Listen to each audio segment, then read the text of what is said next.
Military Broadcast Radio, the station that's giving veterans a voice. Find us on the web at mbradio.us. Think of all that time. Every wait in the winter. Think of all that time. Those hours no one else every sprint in the summer. Every wait in the winter. Every sacrifice. Early mornings on the levee. Late nights in the film room. Bus rides to playoff games. Every bump in the road. Every moment of ecstasy. Every moment of doubt. Years wondering, is it all worth it? It's all led to this. Man, I got this.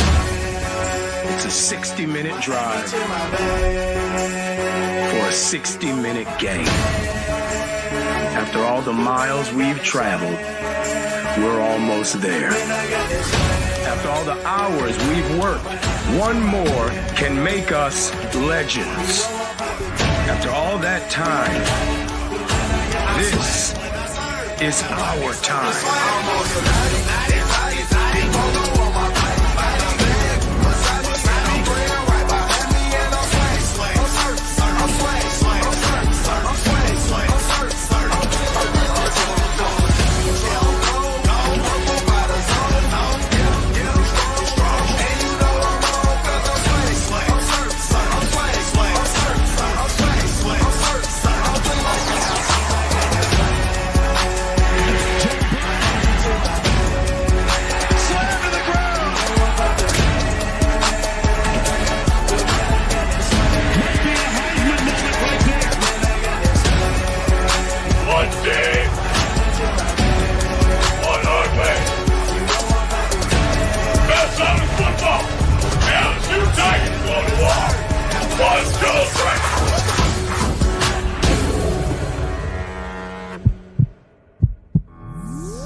Seems like no nonsense guy. Like he's re-emphasize that for the Saints fans out there on TikTok.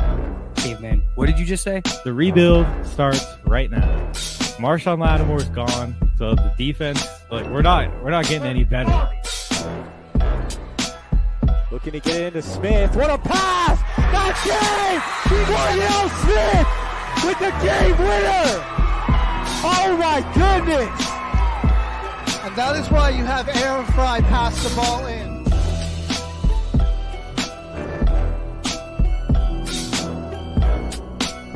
A career year, and like you have you have the best quarterback in the league, arguably the best wide receiver in the league, and you've got the best edge rusher in terms of total sacks this season. And you're 4-7, and your playoff chances are hanging on by a thread.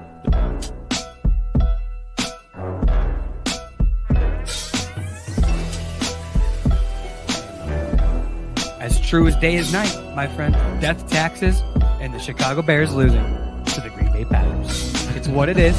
It's what it's always going to be. Let's make it interesting.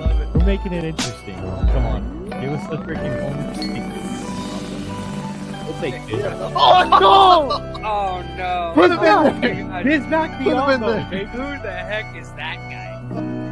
Deflected good, help defense from the Warriors. Oh, what a pass! And Kuminga throws it down!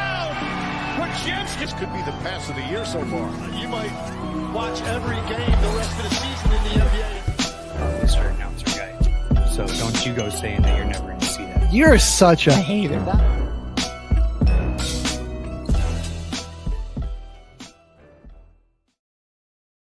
Military Broadcast Radio, the station that's giving veterans a voice. Find us on the web at mbradio.us.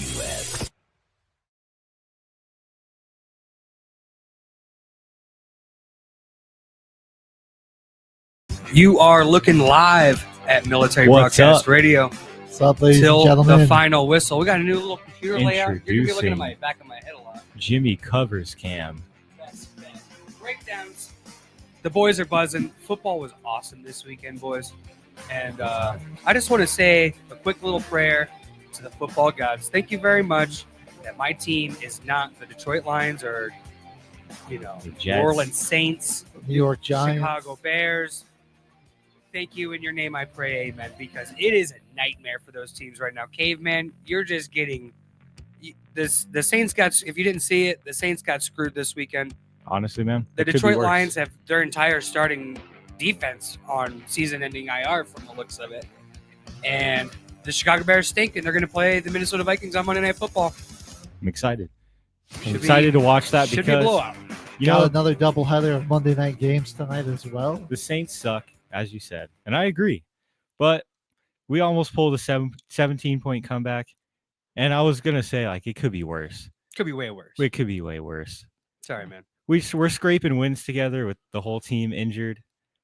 I just like that the unit The stays together. Hercules kid screws you over. They should have given you another play. Yeah. That probably touchdown, Well, we went for 2 to try and win it, but we ran the same play twice. Yeah. We kind of got read like a book. You could be a Broncos fan. Mercury, Denver Broncos. Got a Tail of dub. 2 halves in that game. Got a dub. First half, kind of tough. Okay, all right, we're sleepwalking through this Indianapolis Colts team. You go into halftime, like, oh no, are we really going to lay an egg at home against the Indianapolis Colts? No, absolutely not. Heck no. Denver Broncos come out in the second half. Oh yeah, the Denver Broncos are still the Denver Broncos. Yeah. Pat Boy, Surtain I love this is a defense. dog. Yeah. I love the Denver Broncos defense. And Nick Bonito also casually kind of throwing his hat in the ring for Defensive Player of the Year. I mean, this guy's second in the league in sacks. He's got 2 pick sixes now. Dang. And he's kind of becoming a game wrecker out there. Product out of Oklahoma. So shout out the Sooners for getting this guy up to the Mile High They're City. kind of in already. The Yeah. Dolphins lost, beat Yeah. the Colts. Chargers lost. Chargers did lose. Right. Now Broncos kind of in it. They Now you just kind of gotta- have one. You could play free on Thursday Night Football. which, you know what? We might need it because Surtain, minor ankle sprain. He's not going to miss extended time, but is he going to be good to Yeah, go for that short week. Thursday night? That's Yeah, tough. That's always hard. Riley Moss still dealing with the knee thing. Certainly yeah. not ideal going into hostile territory especially here. Division team Yeah. too. Well, we just got screwed here. I mean, we're the first team to ever have multiple road Thursday night football games, multiple short weeks. Like for our Thursday night games, like both times we had to play on Thursday night was coming off of a short week. I know the least, Chargers are going to be off of a short week as well. It's just this game was supposed to be on a Sunday. We got flexed to Thursday night. At least the first Thursday night away game was pretty easy. Yeah. Shout out to the Saints, man. That's my squad. The Saints still helping Sean Payton win even when he's not on the team. Tough. Yeah. Well, before we dive really into all the NFL action, we had really what is America's game this Saturday. Army Navy. That was a great. We that were- was That a was great awesome. time. We were live at the man Vicente's house. Some good food. Host of the Revel Experience. Yeah, those Great food. those deer meat tostadas, man, were Two-handed tacos. pretty good, dude. Yeah. That was amazing. That Pretty chili good. was good. The gourmet Yeah. coffee. Dude, oh yeah, the Come coffee on cat. now. I was battling a sinus infection, brother, and breathing in that hot. I don't know what kind of crystals they were putting in that, dude, because it was elite stuff elite. over there. I was magic. wired driving home, dude. was Wired. elite. Yeah. Did that help you win any money at your poker game that you went to afterwards? I won $20. Hey. I doubled That's a up. profit. I paid your donation. It was a $10 buy-in. And then I bought in for my girlfriend too, so she could Nice. play. You know what she paid me in return. We don't have to talk about here on till the final whistle. This is a children's show.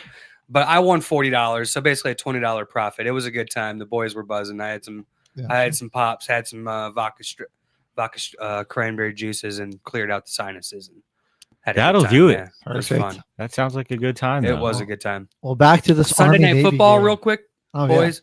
The Packers take down the Seattle Seahawks It to did. complete our trifecta. You know, we do it on the intro. Got to talk about our teams right off the Yeah, top. that's right. But that was That's right. something light. Easy work. 7 sacks, no big deal. Actually, defense showed up a little bit.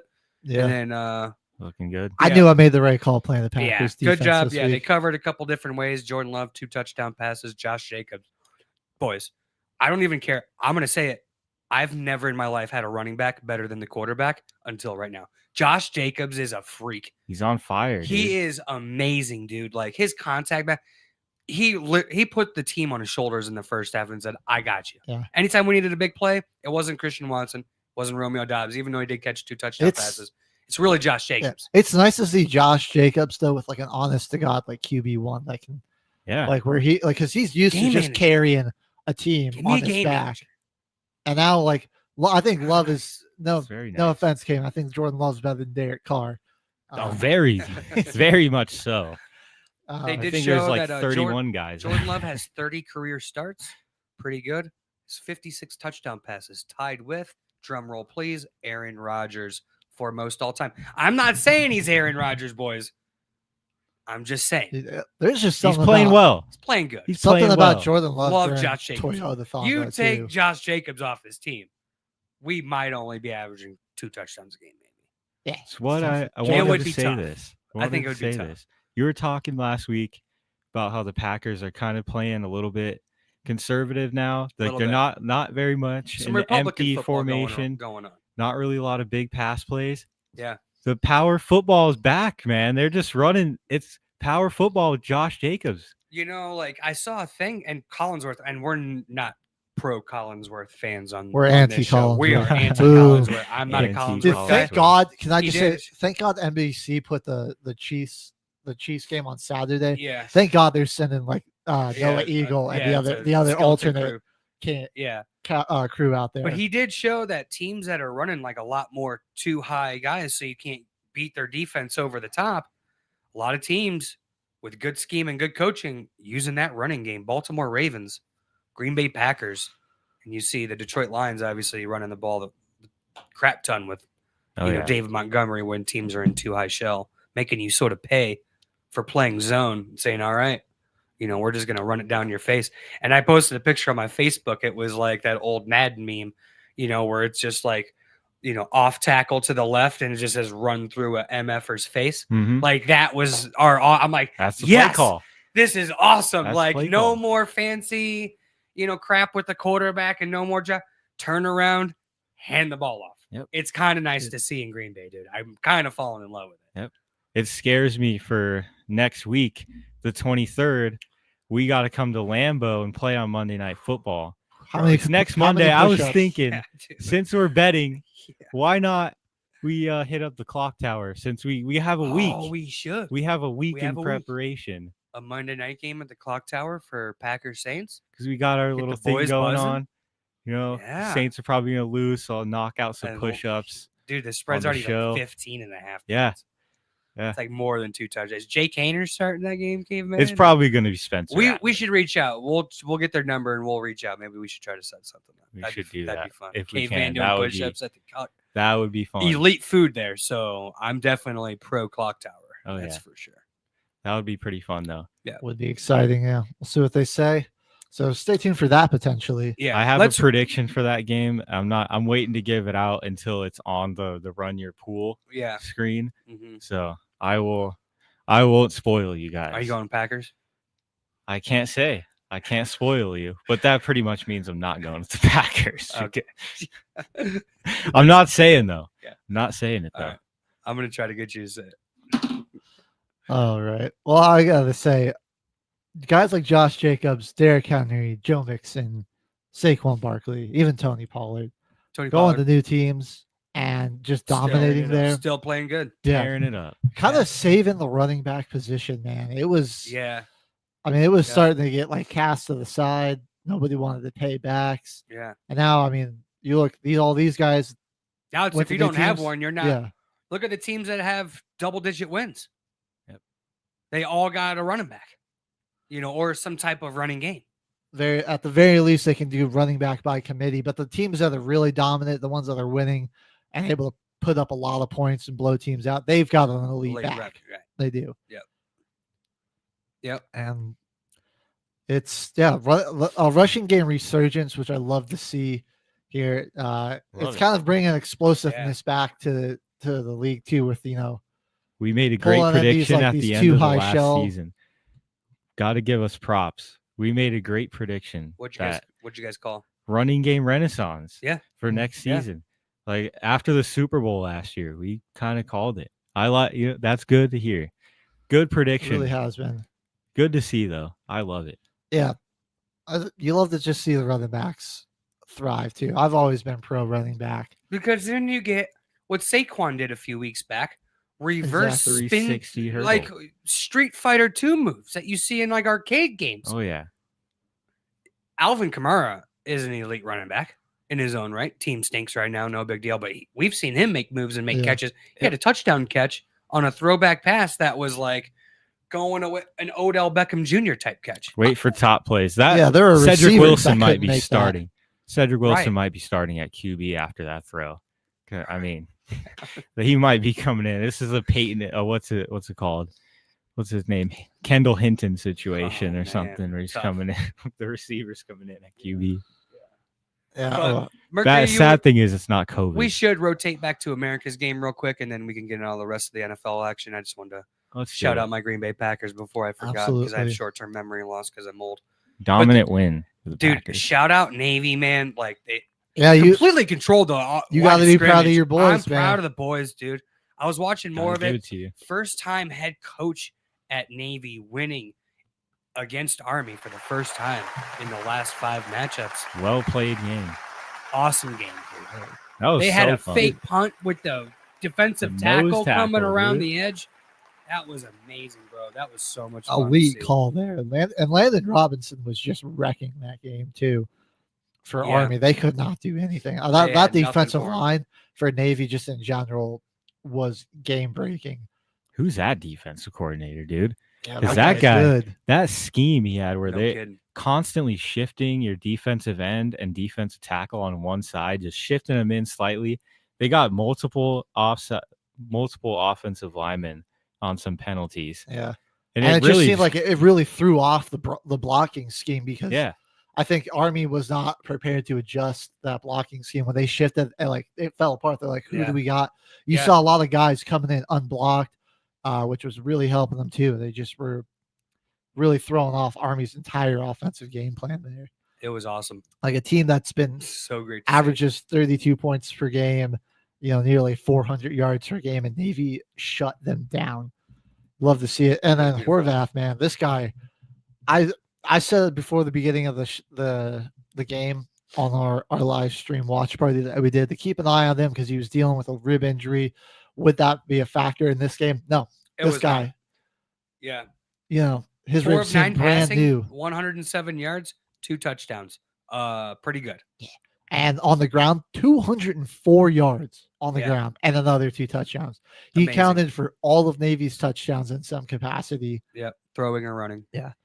I mean, he was their running game, like 25 carries, Oh yeah. 204 yards. The next closest guy was the defensive tackle with 29 yards. That's amazing. That's crazy. Like he would keep the ball, and Army just didn't have an answer for him.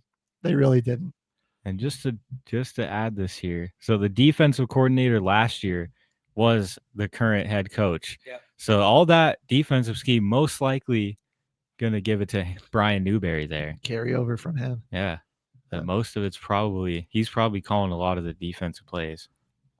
We were talking about the D line for Navy. Landon Robinson, obviously, he led the charge there with 13 tackles, but you had Justin Jeez. Breed. He had 10. Griffin Willis, another 8. And then the linebackers, Kyle Jacob and Colin Ramos, when they got past that first line of defense, those guys were there to clean it up. There's a clinic there by Navy. Army hung around in it. Their defense was doing all right about limiting the big plays and everything early on, and it was a 21-13 game going into halftime, and then in the second half, it really got out of hand. It was a 21-14, 14-7 game rather. My bad. Going into halftime, and you're like, all right, well, I mean, Army's getting the ball back. You think they Yeah, can go down, they're still score a in it. touchdown? Yeah, they're still in it. Make this a whole new ball game, and Navy just took command in that second half. They really made them pay too with the turnovers They did. that they did create. Well, I thought and then they took They turned it over. Navy scores, but they're taking 8 minutes off the clock as well. Mm-hmm.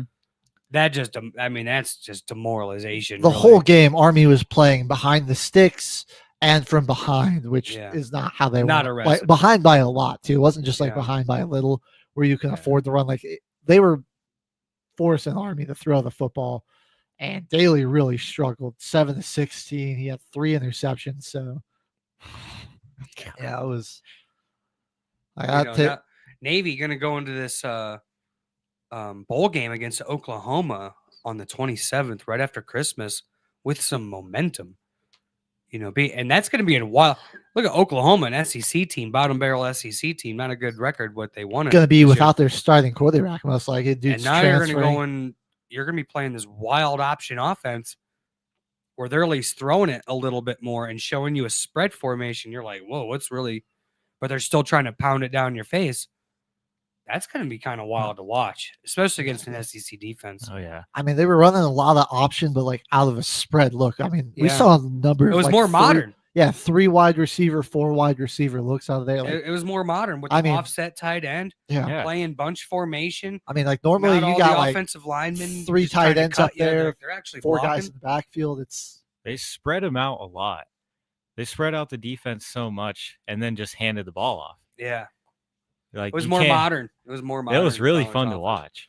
It it was. was. Army tried to do a little bit of the same thing. They just really couldn't get anything going on Yeah, offense. They couldn't stop. They couldn't stop 96 in the middle, man. Nope.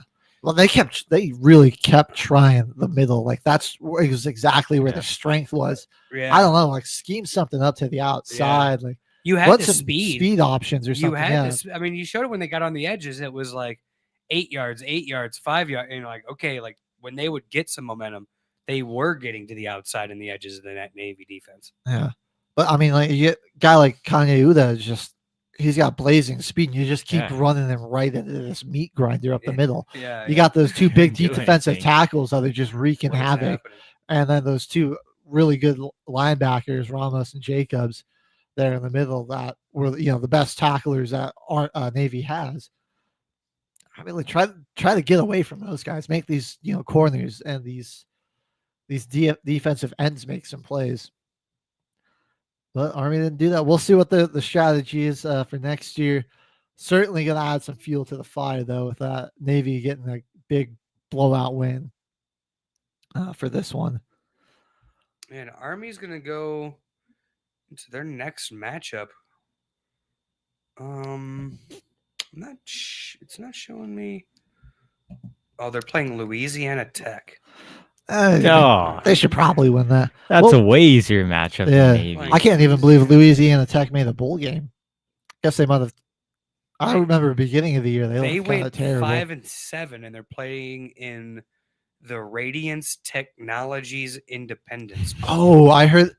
Yeah, they're That's the a si- money laundering scheme. I thought you had to win 6 games to the, get a the, bowl the game. team that was originally in that Not bowl in this game. era, man. Nope. Everybody, you get a bowl game. No, you get it a was bowl game. originally a 6-win team in that, but they opted out for some reason. I think there's just too much of their team wasn't going to play or something, and so Mm. they had to pick between one of the 5 and 7 teams that was available based off of like I'll see if I can find the video. We can maybe play it later.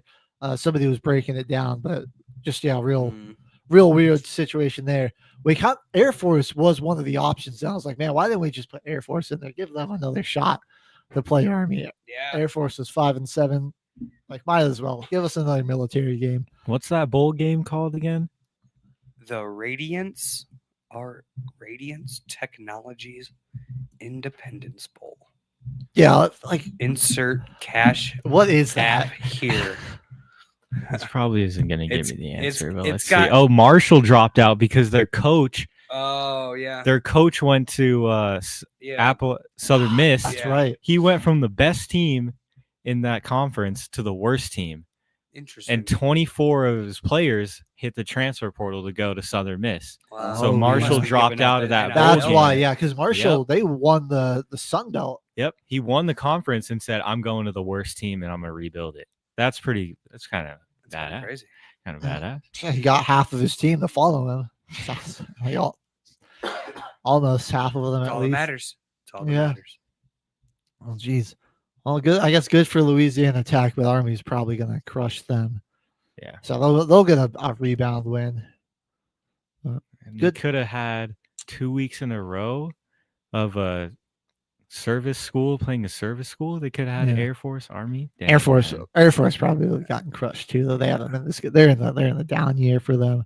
They'll be back though. They're usually like, it's kind of crazy. They're usually one of the better service academy teams. Like They won 10 games last year, and then they won 5 this year. Yeah. They were actually pretty solid last year. I think they had a much younger team this year. Like last year was a lot of seniors and juniors that were finishing up and moving on to their service and what you have it. We'll see them out on the comeback next year. Be interesting to see how I guess the Mountain West is going to keep a lot of its teams for one more season, but then a lot of those teams are going to the Pac-12, are they not? Mm-hmm. So that'll be interesting to see what the new Mountain West is. But that's our recap for the Army-Navy game. Really, it was a good matchup. We had a lot of fun doing that watch party. Yeah, we got to do that. Shout was out more to fun V. for us Yeah. than it Bradley, if you're watching, I'm going to have the proof on Wednesday of my donation to Warriors and Quiet Water. Heck yeah. $20 as we're out. There we go. Me Shout and out to Jimmy, V we for thought hosting. Navy was gonna make the comeback. Yeah. How or foolish Army, were we? The second Yeah, half, Army. yeah. I was just trying to get greedy. I made some profit during the game. I was like, I'll take like a small little, Why not? just a little sprinkle, Why mate. Army comes back, only down a touchdown. Wasn't like they were completely getting. It was a mopped in lot the first closer before. Yeah, and then they just were like, nah, we're not going to play football. Yeah, they folded. Navy just kind of folded them like a lawn chair in the second half and Oh, yeah. ran it down their throat, and they couldn't stop it. And Horvath pretty much did whatever he wanted. That was that. Boys, we got college football playoffs coming up, dude. That we do. I'm so excited. I'm pretty excited for that I too. cannot wait. Heisman Trophy did get stayed on the college note real quick. Heisman Trophy Let's Did talk get it- about that quickly. did get announced. Travis Hunter is your Heisman Trophy finalist. You could have got him at Thanksgiving time. His odds of winning the Heisman were 8-1.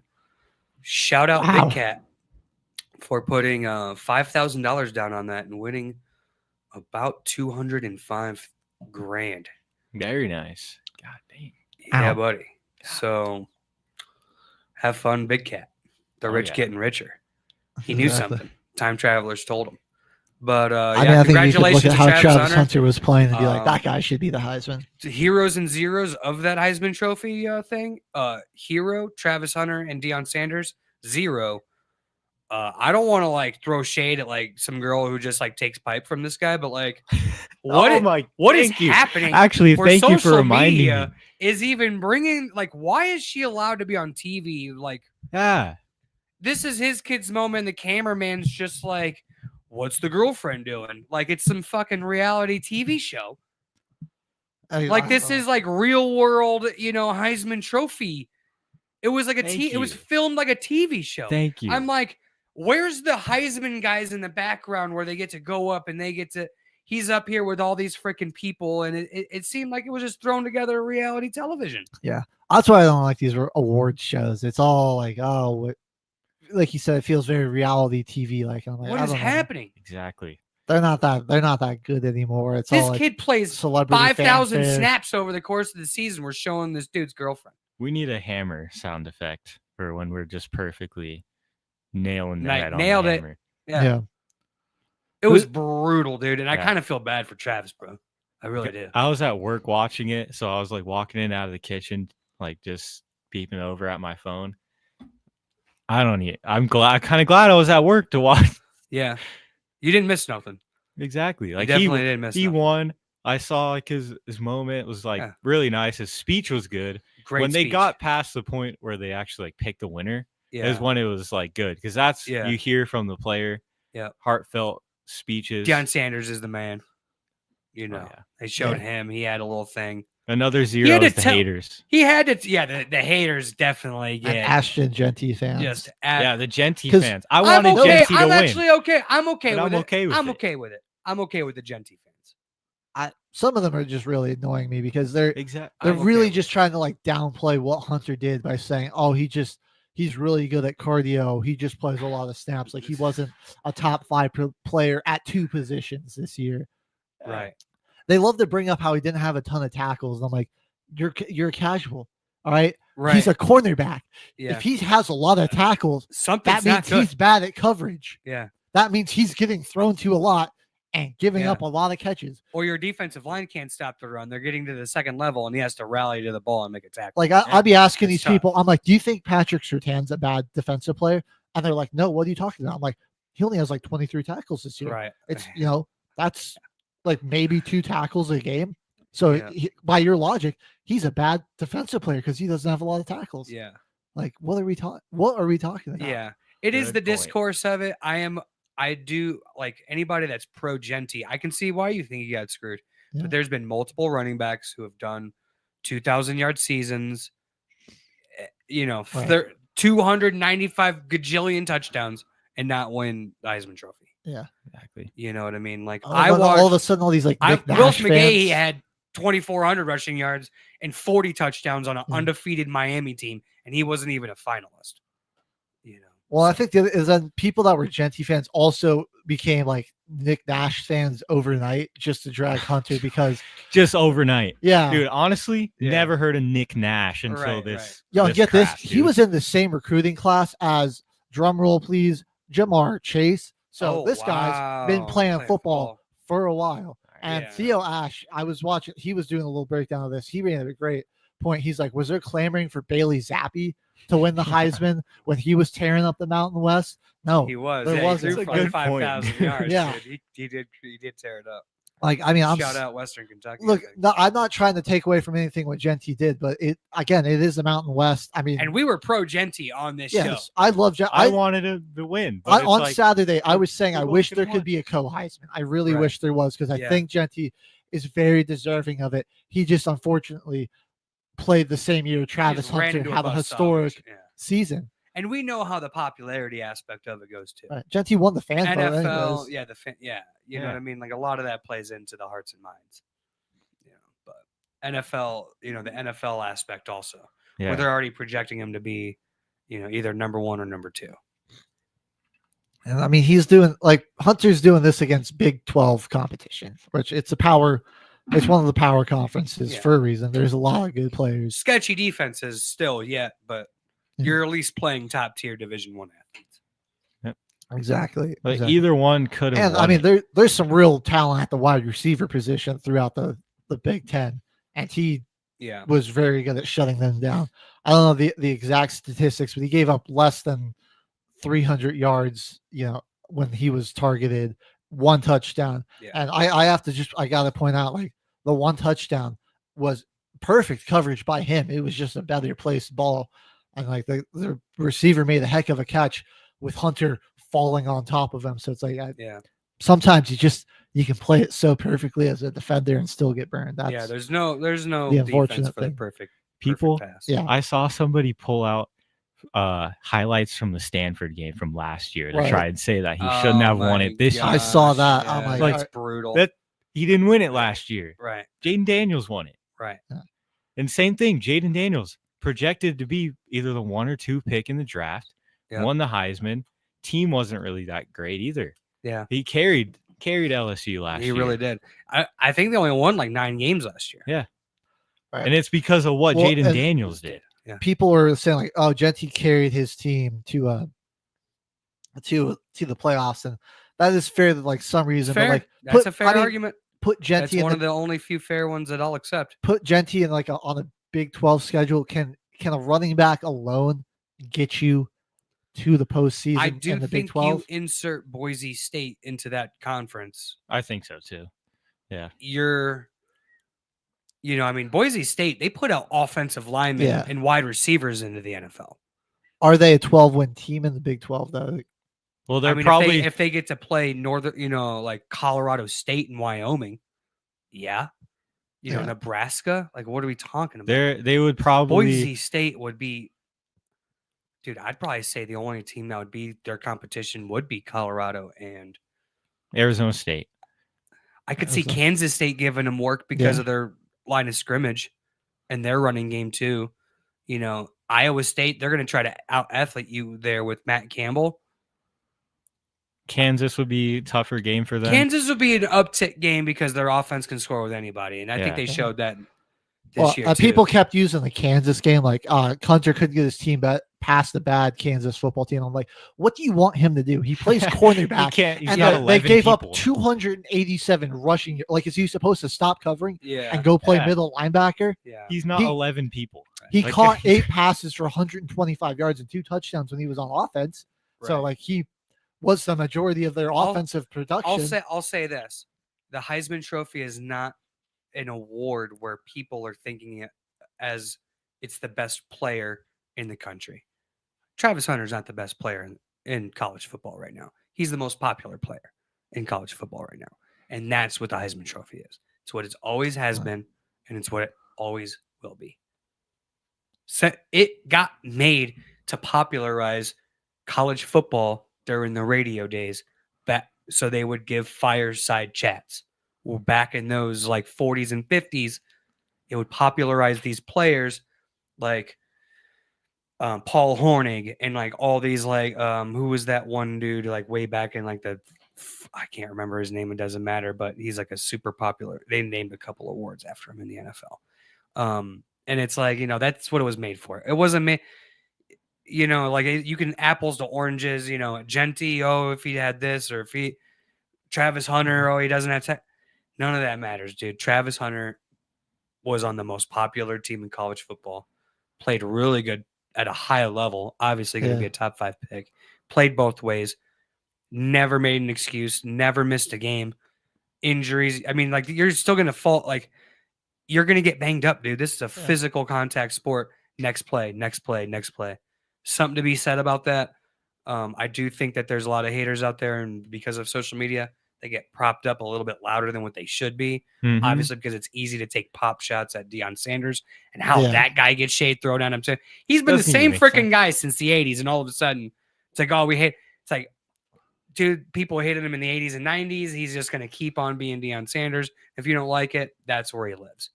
You know what I mean? He feeds off of that thing. You know what I mean? And he's probably not going to leave Colorado. He's probably just going to steal all your favorite recruits, and they're going to come back and they're going to be national champions next year, which would be absolutely insane. I would love to see it. That would be a party here in Colorado. And I'm glad Travis Hunter won the Heisman. But if I woke up in an alternate Marvel universe and somebody woke me up, tapped me on the shoulder, and said Austin Genty won the Heisman Trophy, like, good for him. Yeah. Like either one. I don't really care. Both was very deserving of it. And it's what I was saying. I wish there was a co-Heisman thing because both guys really deserve to win it. Yeah.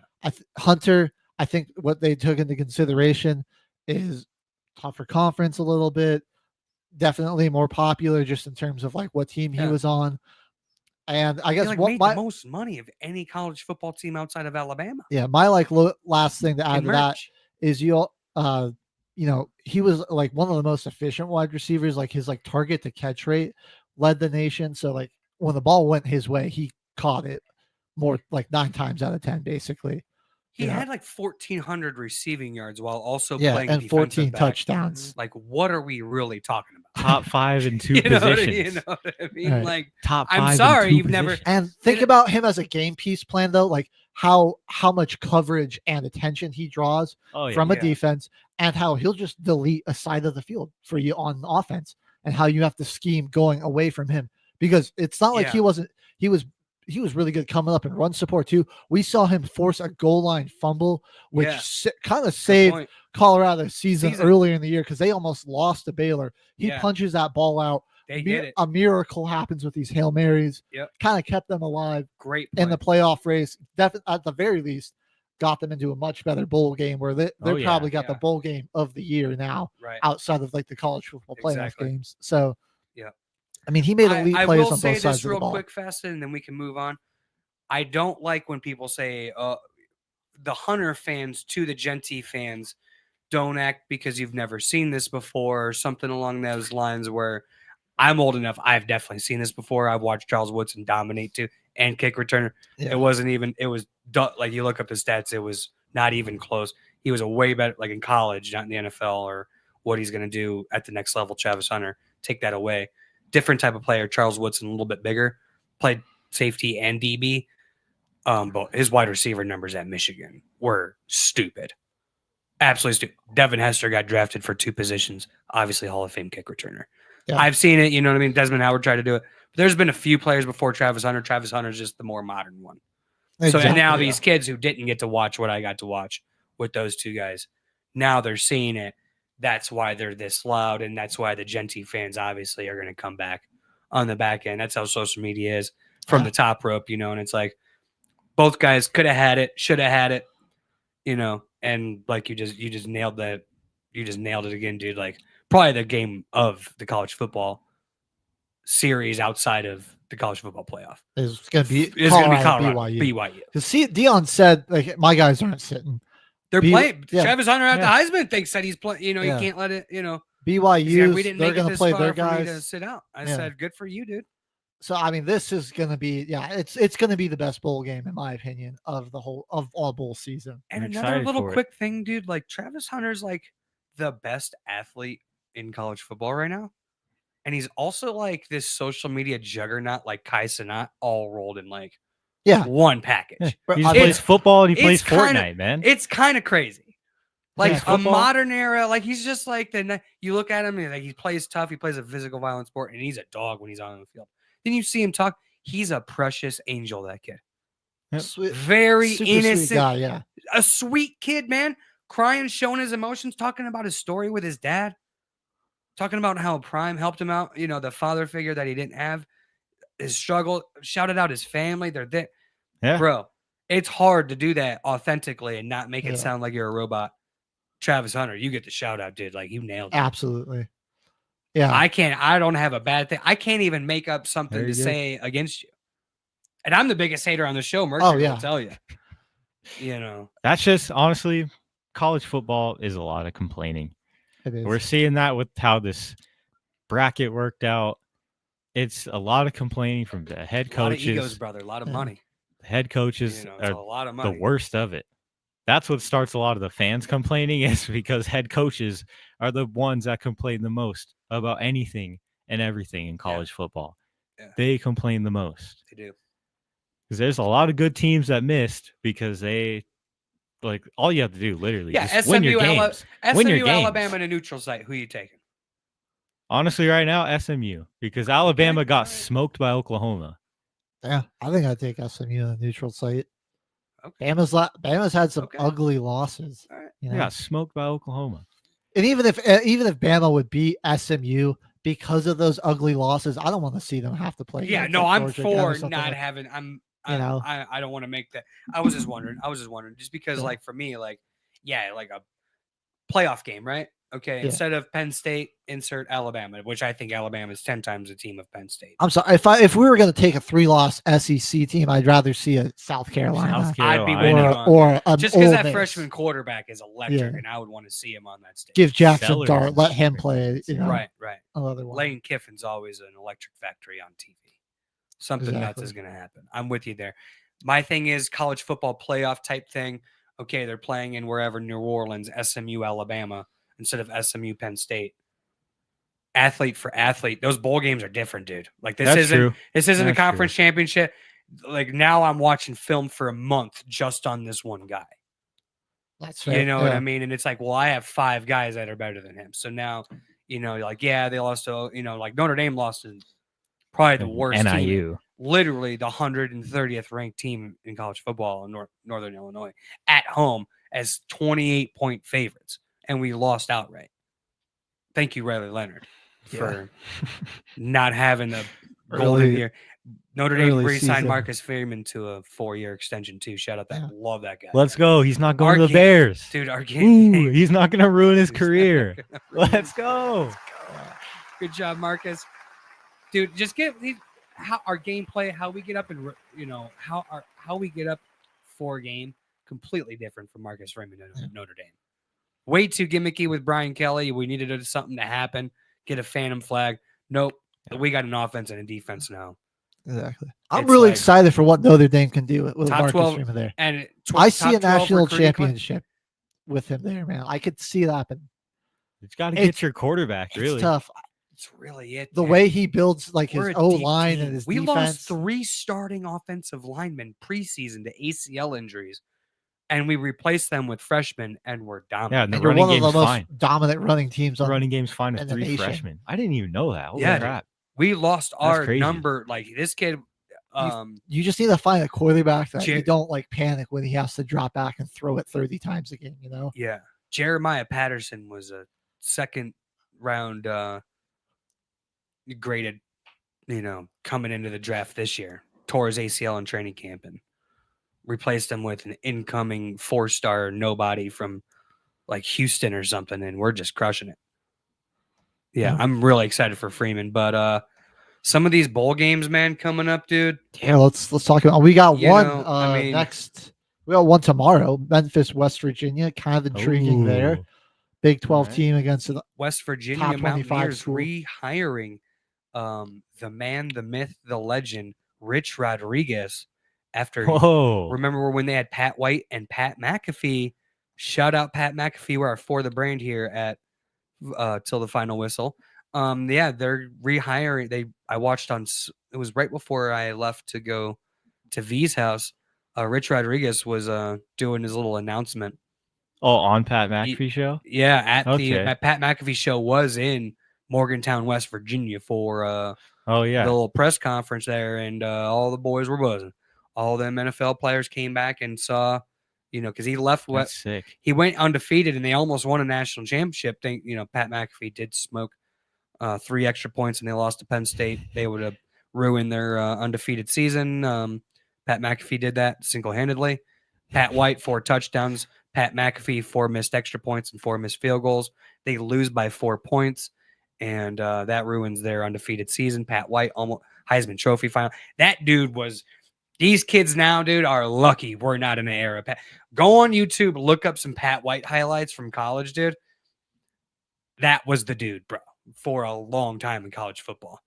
That innovative offense, when that spread was brand new with Rich Rodriguez, dude, was on another level.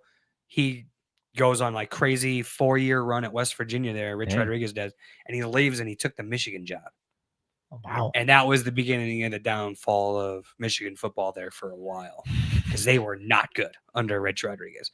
And then Rich Rod has sort of like rebuilt a bunch of Jacksonville State, Louis. He coached the Running Rebels, UNLV. I mean, he coached a few different teams and sort of brought them back up. And he had like a small tier ACC school. I forgot who he was coaching this last year, but yeah, West Virginia just rehires him. And he's bringing in a lot of old coaches that they had from back then that are still coaching now. That's cool. And they're gonna run it back in West Virginia, dude. And he's getting all sorts of NIL money and everything. All the boosters are buzzing. All right. And yeah, so that West Virginia Memphis game is he's gonna be on the sidelines for that. And so that's gonna be an interesting game against Memphis. You guys think Bill they're looking forward to Belichick's that going to be on the sidelines for the UConn UNC? I heard he was gonna be there. Yeah, they were saying on TV. I got to ask you guys, what's your thoughts on that process? Because I'm really intrigued to see how it works. It's where his out. dad coached. There's a lot of ties that bind to that North Carolina I feel like program. as Bill Belichick as a coach, he's probably going to be with his schemes and everything. It's going to be a lot better than what we see from a lot of at least ACC coaches. And he said he's going to run this operation like a CEO. He's not going to have to go out there and pound pavement to recruit these kids. Bill Belichick, do you want to play for the greatest NFL coach in the history of football? Yeah. I think he's not going to have to, wine and dine him with them. It's like, look, kid, I won 6 Super Bowls. I discovered Tom Brady and made him, an NFL legend. He wants to teach again. Yeah, it's also the thing too. You want to come in? He wants to come and develop these young kids for the future in the NFL. That's what he's going to say. He's pretty much going to make it just like one of those programs. It's and what do you call it? They're going to beat you. A transition program for getting you ready for the league. Yep. Hey, just be ready. You want to to succeed in the NFL? And play well. Next man I'm Bill up. Belichick. Yep. I know how to do your that. job. Yeah. Fundamentals. Play with leverage and technique, alignment, dude. He could do well. Look, considering the conference, I think they could do very well. They're just going to have to compete with those top Texas teams. is going to have a decision to make. Who is Texas? Texas. Oh yeah. If they don't start Arch Manning, does Arch Manning leave for North Carolina? I don't. Oh well, I Ewers imagine is a senior, right? So like Yeah, you yeah. think He like can come next back. year is Texas's time. I think Ewers he has draft prospects though. Like I think Ewers Yeah.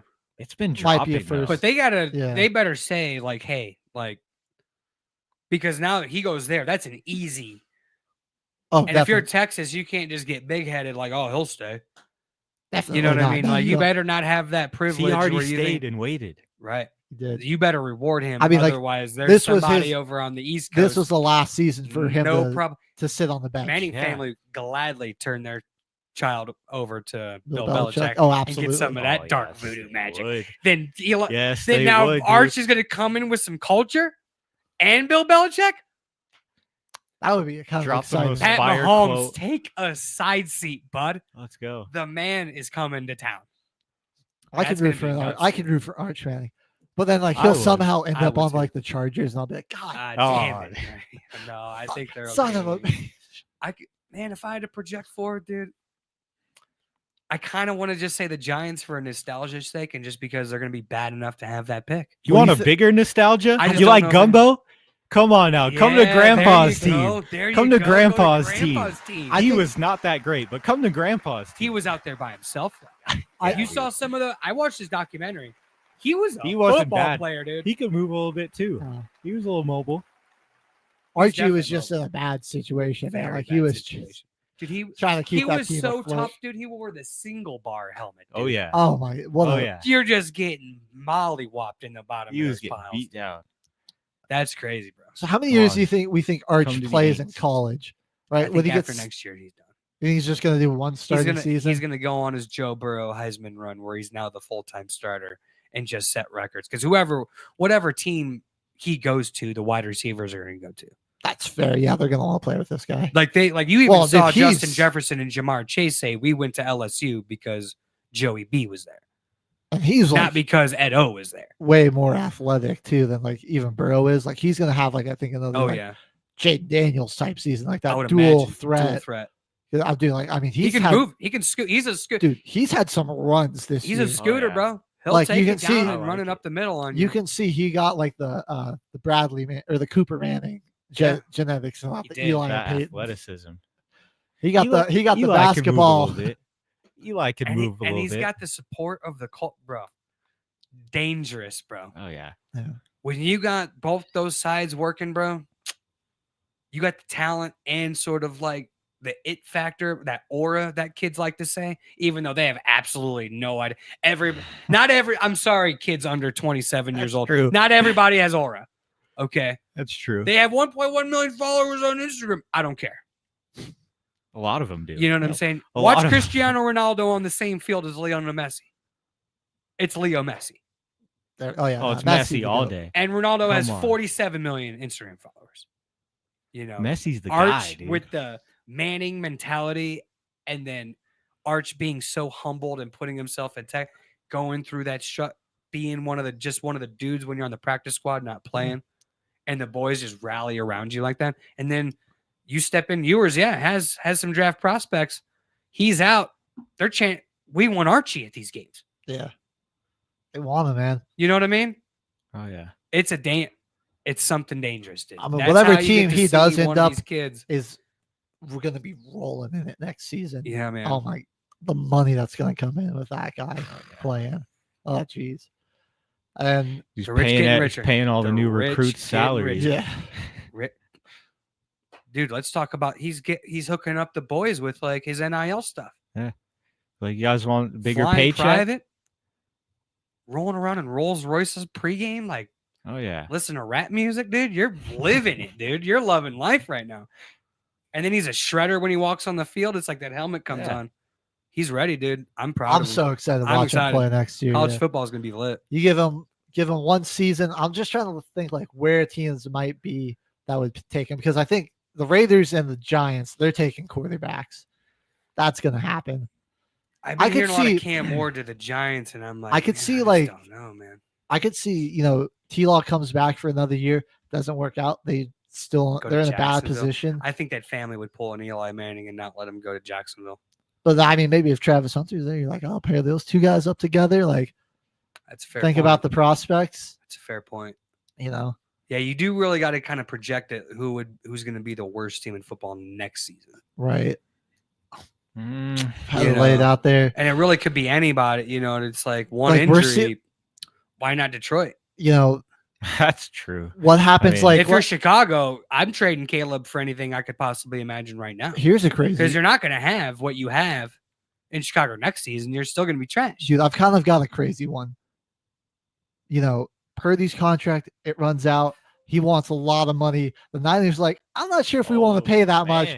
We're going to send you out. They trade up for him somewhere, or maybe they'll. They traded future first rounders for Trey Lance. You might as well do it for Arch Manning. They could ship off like a couple first rounders, throw in like somebody's pretty solid on defense, like throw in like Dre Greenlaw or something to a team. Yeah. Boom. Take Arch, pair him up with all those weapons. Interesting. Yeah. That's just a fun one. That's kind of unlikely. My dad bring up but one with me too a couple weeks ago, but now that we've seen this sort of highway end for Anthony Richardson, why not Indy? Oh, that's another one where it's like Irsay and Manning could easily talk Irsay into trading 52 picks for Arch. You got some weapons there that they've shown. Jonathan Taylor's still a dog. I mean, and Jonathan Taylor just walk into the end zone, buddy. What are we doing? Yeah. No trick plays either. Let's get that out of here. Yeah, just get that crap out of here. Get a real coach, get a real GM. This guy, you got Brandon Beane. He's on McAfee show all the time. He can't put two sentences together, man. Like, this guy's your GM. He's in there drunk. He's got the tin cap whiskey like over his shoulder, like the bottle's at 3/4 of the way drink. Like, buddy, are we drinking on the job over there? Like, no wonder you're starting it. You know what I mean? Yo, what are we about talking about? That's hilarious. Dak's contract? That's up soon. Cooper Rush time. You think he shredded the Panthers? That's the Panthers, Jimmy. Hey, Panthers were the favorite. I know. They're on a roll. We all took him in the Bryce Young's the greatest thing in the world now. He had some fun in that game. He didn't have a bad game. He didn't have a bad game. It wasn't his fault. I mean, likely for Archie, going to be wild. I think somewhere in the South still is going to maybe AFC NFC South. Come on, man. AFC team. We'll wait a year with Rattler. Probably AFC. We'll wait a year with Rattler, man. We'll get a good. We'll shore up the O-line for you, dog. Of all the scenarios, I do like going to play for Papa Archie's team. I do like that. That makes a lot of sense. Chris to me. Olave there, a little bit of a running game with Kamara, who's reached that extension.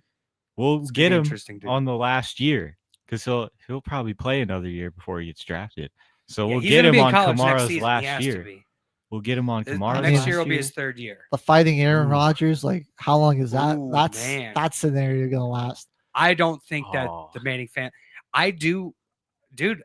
I'm kind of with him, dude. Like, and like what Dion said, like he's like, there's certain teams that my babies aren't going to play for. That's true. The Manning family has already done this once, and they're not afraid to do it again. No, that's true. He did ask the Raiders, Woody Johnson, to draft Shedeur and Shiloh. That's probably not a good idea. But I mean, that's probably a team you don't want your babies guys to there. go You know what I mean? Like Antonio Pierce is there, so it's like, and they're all friends. That's true. I mean, so I don't know. I mean, I think they might try to run it. I think it'll be a nightmare, but they're going to try to run it together. Yeah. I think Dion's like, well, even if the Raiders suck, they're in Vegas, so it's like, yeah, hey, at least it's a party. All the money you can make there for my endorsements. Yeah, right. Like, I mean, like you've like at the very least, like financially, that's a hub to be in. Right. Where it's like the team might be a dumpster fire, but you can make some money there. Yeah. They got some guy like Crosby's there. Jacoby Myers has always like been a real solid number two. So it's like they're probably gonna need a guy though. Can you like find somebody? Yeah, like find somebody in free agency. Who knows? That'll be a question. A lot of fun speculation here that I'm pretty hyped to see how the draft shakes up, and we're going to be getting into mock drafts. I always like to wait until like the college football season is over and like the playoffs are starting to wind down before you start like mocking up, because it's like my Packers are picking in the 20s again, so and I'm gonna get the bottom barrel of whoever, and it doesn't matter. Well, it's gonna suck too. I never look forward to the draft. A lot of teams are bad. Even the like higher seeded teams, like you kind of need to see what they do in the playoffs, because oftentimes a glaring weakness can rear its head in the postseason, and you're like, oh well, there it is. There you go. Like that's now you know what they need to pick or target in free agency, and then I also kind of want to see what they do in free agency too. Totally. who they bring back. Right. Not more exactly. sometimes like It's not who they who you get. sign. It's like who comes back. Do you keep your top tier players? It kind of Yeah, sucks exactly. for like the middle of the pack teams, like you were saying. There's a lot of bad teams. So like the first like 7 picks are already kind of set in stone. Yeah. You know, Giants suck, Titans. The Jets have won 4 games, so they're getting a pretty high draft pick. Jacksonville. Like there's a lot of bad teams this year.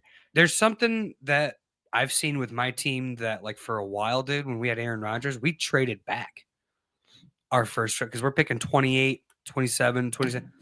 It's like, you know, like, do you want to like reach on a guy or do you want to like, you know, who's a second rounder that you want to draft in the first round, just get that extra year? You know, being a first round pick, you get that extra year flexibility with his contract. So it's like, you know, we've traded out. There's a lot of value, like especially in like the teens, where you're going to be picking in the teens, but like your team's still not looked at as like one of these teams that are like really good this year.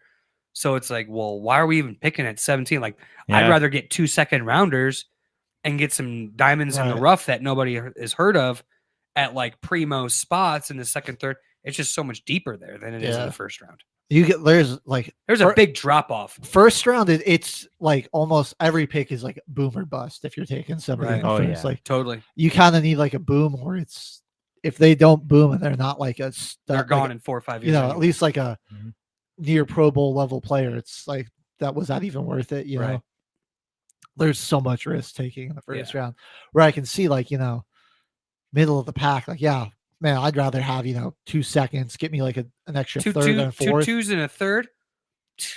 Easy. You can have pick 27, dude. Because I mean, even that, like, even if those guys don't work out as well, it's like, well, you know, I'm not going to have to pay him. If he's there at pick 27, he's probably going to be there at pick 35, more likely than not. Exactly. You know, which is a few picks at, you know, into the second round even. Yeah. So precisely. It's gonna be interesting. We've been going for a while, fellas. Well, let's hit a quick music break. When we come back, tons of NFL action to dive into and dissect. That was kind of a college breakdown. Stay with us. Don't go anywhere, folks.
Military Broadcast Radio, the station that's giving veterans a voice.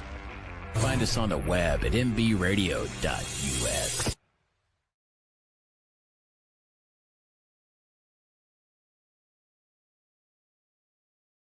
The boys are back. The boys are live. Military Broadcast Radio. Shout out Joel Hunt. Until the final whistle, boys are here on Monday for a Monday Football Frenzy. We just went over some Heisman Trophy college football. We're going to roll into our Week 15 slate. Mercury, what do you got? All right. Well, if you missed it, I got a quick recap of all the action for you, everything that went down. Thursday night, one of the worst games of the year. It starts raining a little bit, and everybody forgets how to play football. Effectively ended my fantasy season in one league. Me too, dude. Awful 12-6 ball game. I don't even want to talk about it, but yeah, Brock Purdy, Shawan Jennings, Cooper Kupp, and George Kittle on one team, and they end the night with 14 combined points. Thanks for the donut, Cooper Kupp. Appreciate that. Yeah, I'm about to lose as the 1 seed in this league. No. I'm about to lose as the 1 seed in this league in the first round. Yeah. All my teams that Absolutely. went 6-8 in the regular season, they're gonna win in the first round. My 9-4 team, we're bounced out. Oh, man. That's heartbreaking. At least I'm playing spoiler. Yeah. I got something to live for. I went in as the 1 seed. We're in round 2 of this league, but I had 4 guys going in this game, and they killed me. My opponent had a terrible week too. Dude scored 75, but I put up 53 because of 14 combined points on Thursday night. And then, I also had Xavier Legette who got injured the first drive in my flex spot. Yeah. Man, it was just a brutal week. It was a real brutal week. Saquon had just a really quiet week. He still 100 yards, but not a lot of catches, no touchdowns. They did have a tush-push game, Jalen Hurts. Yeah, it was all. That's dude, why my 6-8 teams win. And I felt like In the I thought I was losing my mind because I'm every time Red Zone went back to that game and the Eagles were on offense, Kenneth Gainwell was on the field. And I'm like, what are we doing? Yeah. What is happening? Yeah. I was losing my mind over the weekend with that. Team player Saquon, they're like, you want to go score real quick? He's like, no, man. Go ahead and let him. Such a team player, man. Yeah.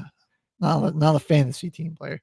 The Chiefs finally had a game that they won and they looked like the better team and they didn't get bailed out by something terrible. Browns just played awful. They had, I think, 6 total turnovers in that game. 4 picks, 2 fumbles. Yep. So Kansas City defense, that was a team to have in fantasy. That helped me out in at least a couple other leagues. I think the Chiefs, this was their first win by multiple possessions this season. It's their first 2-possession win all year. By the way, another fun tidbit: the Chiefs are one of 4 Wild, teams to not score 30 points this season. Jimmy showed us a crazy stat here. Mike McDaniel, Dolphins head coach, now has a 3-15 record against teams above 500 in his career. Not good. I like you, Mike McDaniel, but you just big game dropper. You can't beat big teams. Oh my gosh. Another pretty sloppy game. This Titans-Bengals game. Joe Burrow had 3 turnovers in this. Will Levis, to not be outdone, had 4. A lot of. What's up, Jay Kent? Thanks for tuning in, Shout out, Kent.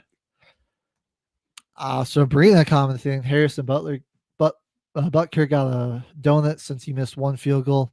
Hey. Yeah, -3 for missing a field goal. All he did is kick Get back 3. in the kitchen, Yeah, Butker.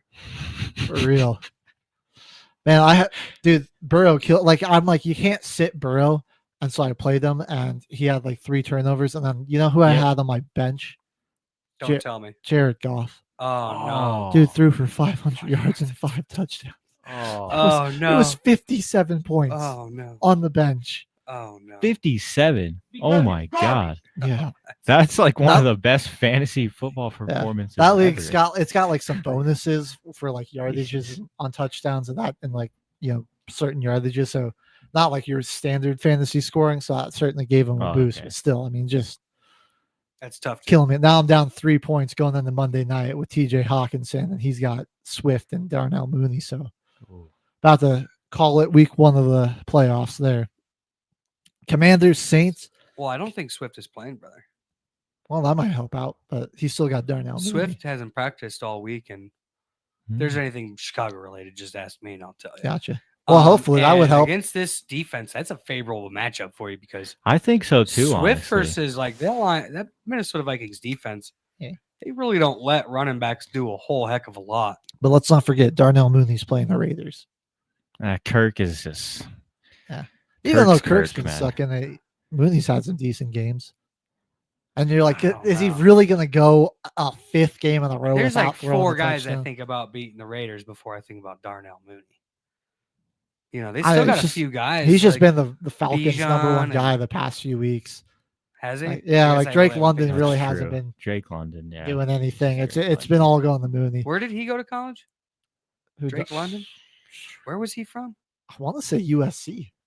Let's check the back computer here. Yeah, Came Never- on the back. I computer. never heard of the kid until they drafted Yeah, him. until they Yeah. draft. I was like, who the heck is this guy? The Like, there was a Commanders- few guys, like Kyle Pitts was one too, where I was like, who's this dude? You went to Florida. Yeah, but they Pittsburgh. won like Yeah. 2 games at Florida. like, USC. USC. Oh, he played with Caleb So- Williams or whatever. Maybe, I Because think he Caleb's been there he for got a few drafted years. before Williams was even transferred there. Well, Caleb played with Jordan Addison at USC. That's true. Yeah, it did.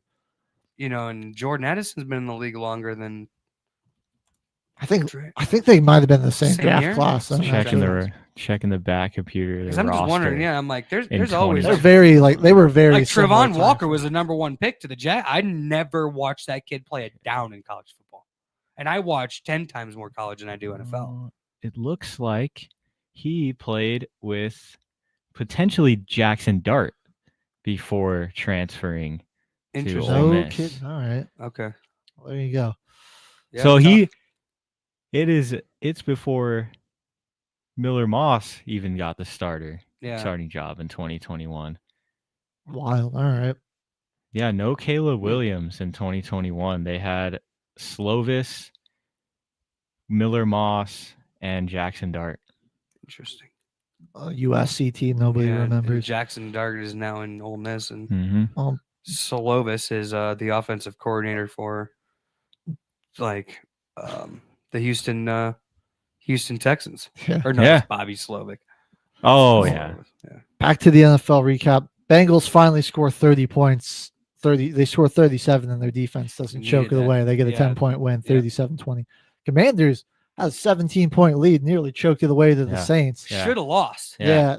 New Orleans kind of got a little lazy on their final play call where they just ran the same play again. And I mean, it was there still. Juwan Johnson just really couldn't make the catch. It wasn't a bad throw by Rattler. It was wasn't right where he could grab it.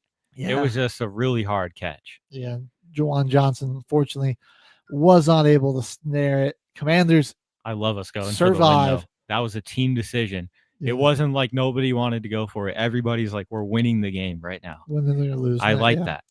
I love that. So 1-point loss at home, 20-19. Commanders barely hold on. Washington's one of these teams that's in playoff positions that I feel real shaky about. Oh, Just yeah. in their ability. I can't wait till Wednesday when you give us your Yeah, I want to see top the 10. top 10 on Wednesday. Yeah. Well, we got to see how some stuff plays out here on Packers Monday night won as well. pretty convincingly. So They did. Definitely. Detroit lost no matter what, so they have to. They're off. They're Yeah. out. No They're Lions on this list. Broncos are going to be in there. And that's not going to be the only thing they're out. They're out like their entire starting defense. Oh, yeah. Going Well- into the most important. Going to be tough. 'Cause, man, they've Oh no, a team that starts 14-1 loses in the first round of the playoffs. Kansas City, going to be dangerous. They could do it too. they definitely could. Kansas City and Detroit. Don't know. Could be one of those weird years where there's like a 6 seed from both conferences that like Make the Super Bowl. makes a Oh, Super yeah. Bowl. Definitely. I mean, there's some really good teams there at that, in the wild card for I do for think each it's conference. Buffalo's conference to lose though. Yeah, man, I thrilled They that the go in Broncos. Detroit and just run Right. roughshod. Exactly. You know, Well, not actually about to get to the next game. This MVP race is really tightening up. Saquon kind of been quiet the past couple weeks. Josh Allen obviously going nuclear. Lamar Jackson, though, let's not leave him out here, man. 5 let him. touchdowns. he had a good game. I mean, he's throwing to dudes I've never even heard of before, and Yeah, 290, only 4 incompletions. He had more touchdowns than he had incompletions against the lowly Giants. 35-14 Ravens go in there and just clean house against New York. Giants staying in great position for the number 1 overall pick. 65 yards. We all kind of drank the Bryce Young Kool-Aid, the Panthers Kool-Aid. Thought, oh man, this team's really looking good. Thought, hey, we got a down on their luck Cowboys team that they could actually beat at home. They're favorited, but Micah Parsons was having none of that. He was kind of a game wrecker in this one. He was. He had a really good game. This is his first good game all year, really. Yeah, my start of the week, Rico Dowdle had 149 yards. Just nice. Wasn't able to punch it into the end zone to really cap off. Would have been a great day, but so I mean, you'll take a $149. I just wish he could have finished on one off in the end zone to really cement how great of a pickup that was. Dude, this was one of the best games of the weekend between 2 3-10 teams. The Jags and the Jets. Oh yeah. Oh yeah. Vintage Aaron Rodgers and Devontae Adams type the performances. Jets played well. Dude. They did. Too little, too late. You know, their season's over. Right. But I finally went with Aaron Rodgers in the pick'em, and he didn't burn me. So, but Adams, man, saving some people in the fantasy playoffs, man. 9 catches, $198 and 2 touchdowns. Yep. He recorded his 1,000th touchdown or his 1,000th catch. Yeah. Yep. And he got his 400th from Aaron Rodgers too. Yep. Got 2 records broken together. Yep. Absolutely. Dude's Brian Thomas Jr. Cashed another anytime touchdown. Oh yeah, 2 of them. He's been an ATM. He was a monster for me in one of my leagues. I just he's one of the 4 players I blind bet every week along with Jalen Hurts for anytime touchdown. I feel like we don't talk about him enough because he's on a crappy team, but like he has been one of the best rookie wide receivers this season. For sure, dude. Sure. Just because of like injuries and stuff. Like I think he's been better than Neighbors. And Neighbors has had some quiet stretches. Already in a very elite level route runner. Yeah.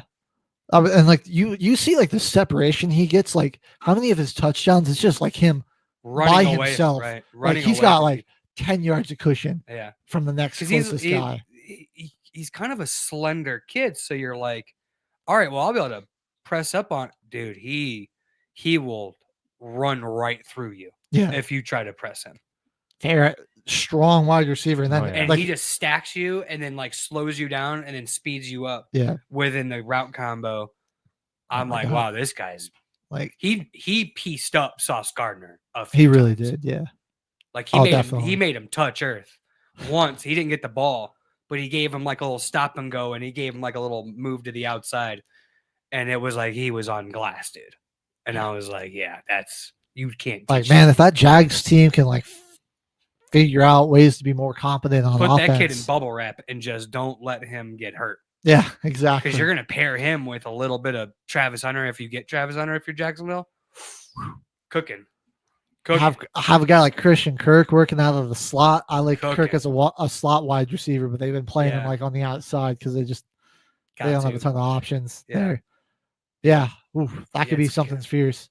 Can Gabe Davis like return to being like a decent deep threat wide receiver? Coach. They need a real program. And hopefully they'll move to London or Greece or wherever the NFL's trying to move their next football team. Yeah. Keeping it in the South, AFC South versus AFC East. The Texans beating the Dolphins. Miami, a win they had to have. Now, I mean, the playoffs are all but a faint. Yeah, it's looking grim. Faint dream. It's really not great. I mean, especially like if you look at the 3, 6, and 8 teams that are in the hunt, you got Miami, you got the Colts, you got the Bengals. I'm taking Cincinnati to come out of those 3 any day. So, and Miami, the rest of their schedule is not too hard. I think they got the Niners are the toughest team they play. They got the Jets again, but not looking too great for Miami. They really needed this win, but Houston clinching the AFC South for the second year in a row, quietly with a 20-12 win. They did it very quietly. I didn't know they were 1 win away from clinching that. One of the quietest 9-5 teams. Yeah, because now you get the 9 wins. The Colts are the only team that really has a chance at catching you. Titans and what's the other team? Jags both have multiple double-digit losses. So, even if Houston loses out and Indy wins out, they swept them. So you're good there. The Colts and the Broncos. Colts really had this on the ropes early. Denver, the defense really more than anything. Bo Nix was not very good in this game, but the defense dominated, especially in the second half. He played pretty good in the second half. Bo Nix did. He had a couple of bad picks early, but then down the stretch, he was good.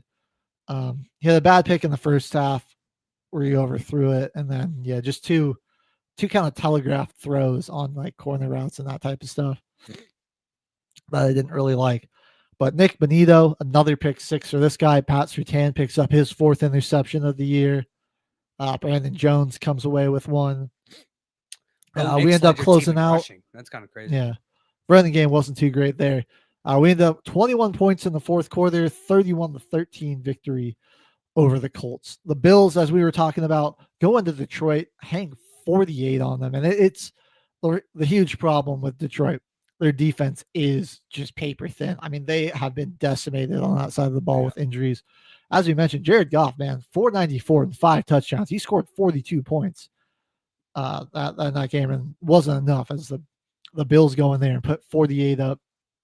Josh Allen versus Lamar Jackson MVP race is going to be something interesting. Oh, yeah. Battle of Pennsylvania goes to the Eagles for the second straight matchup.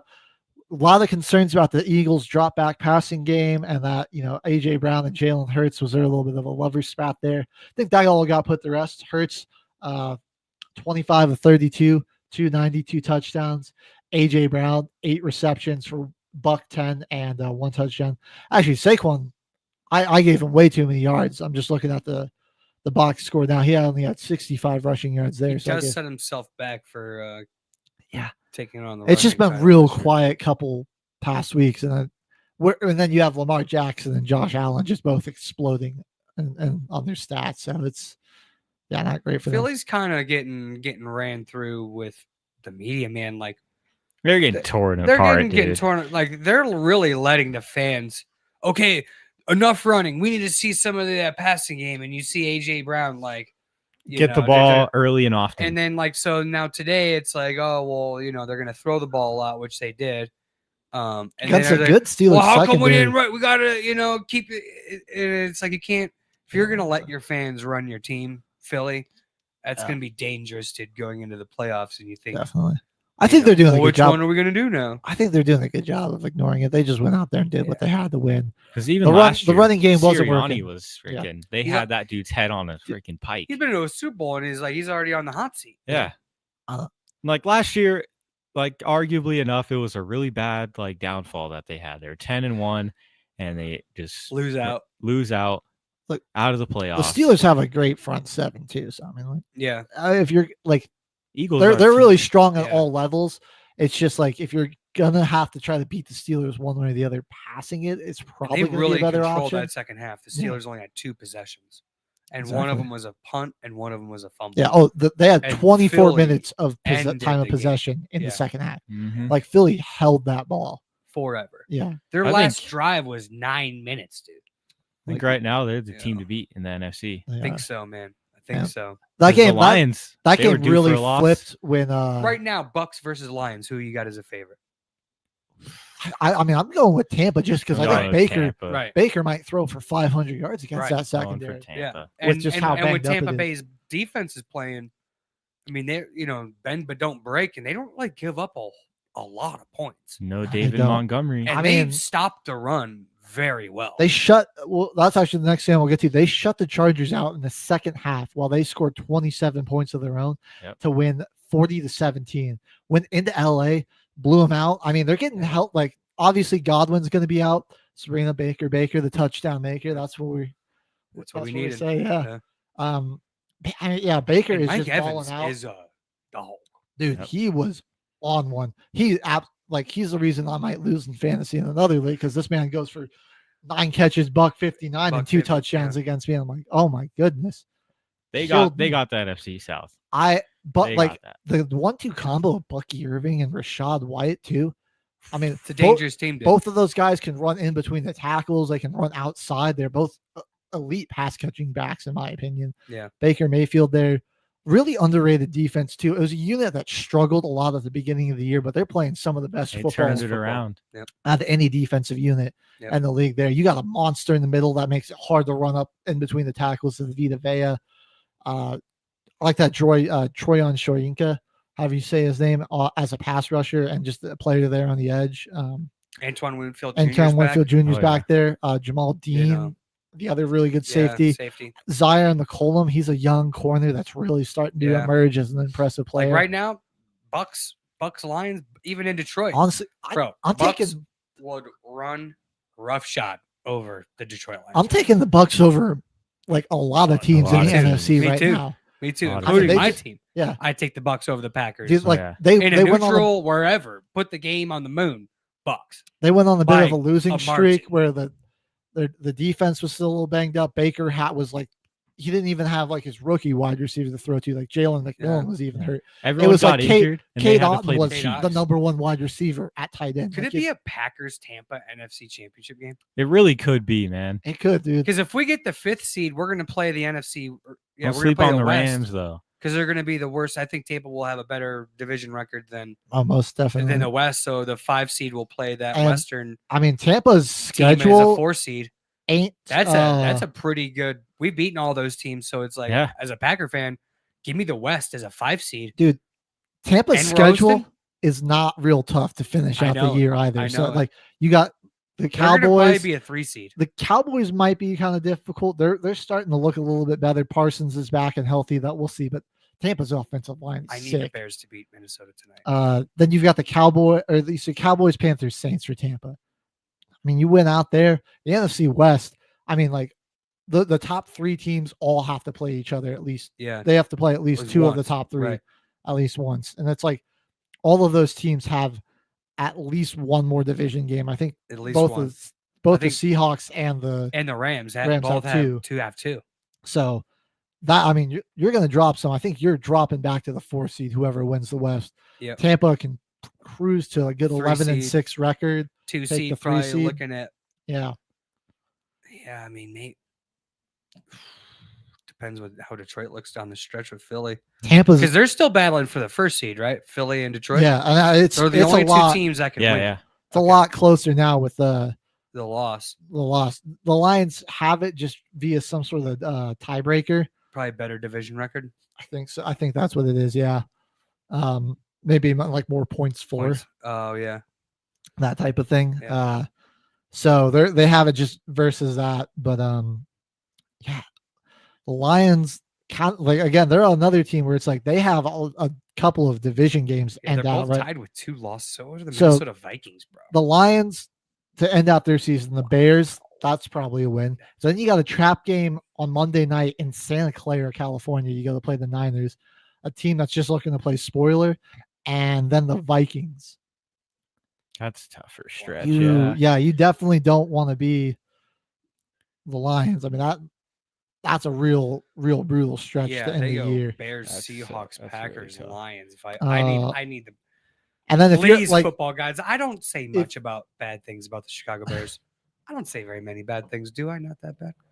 All you say are bad things about the Chicago Bears. I need the Bears to beat the Minnesota Vikings tonight.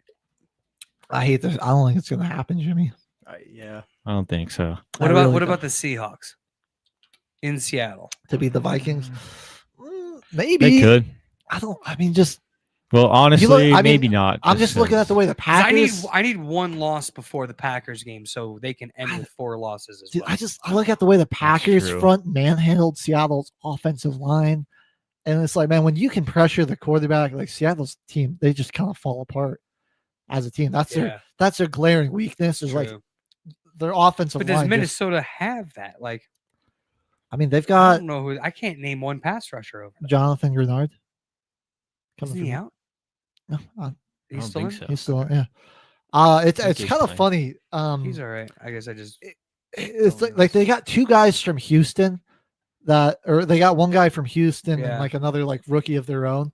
And then, so they kind of swapped Grenard for Hunter. Yeah. And it's like Hunter and Will Anderson and then Grenard and this other dude have like the exact same amount of like sacks as a combo.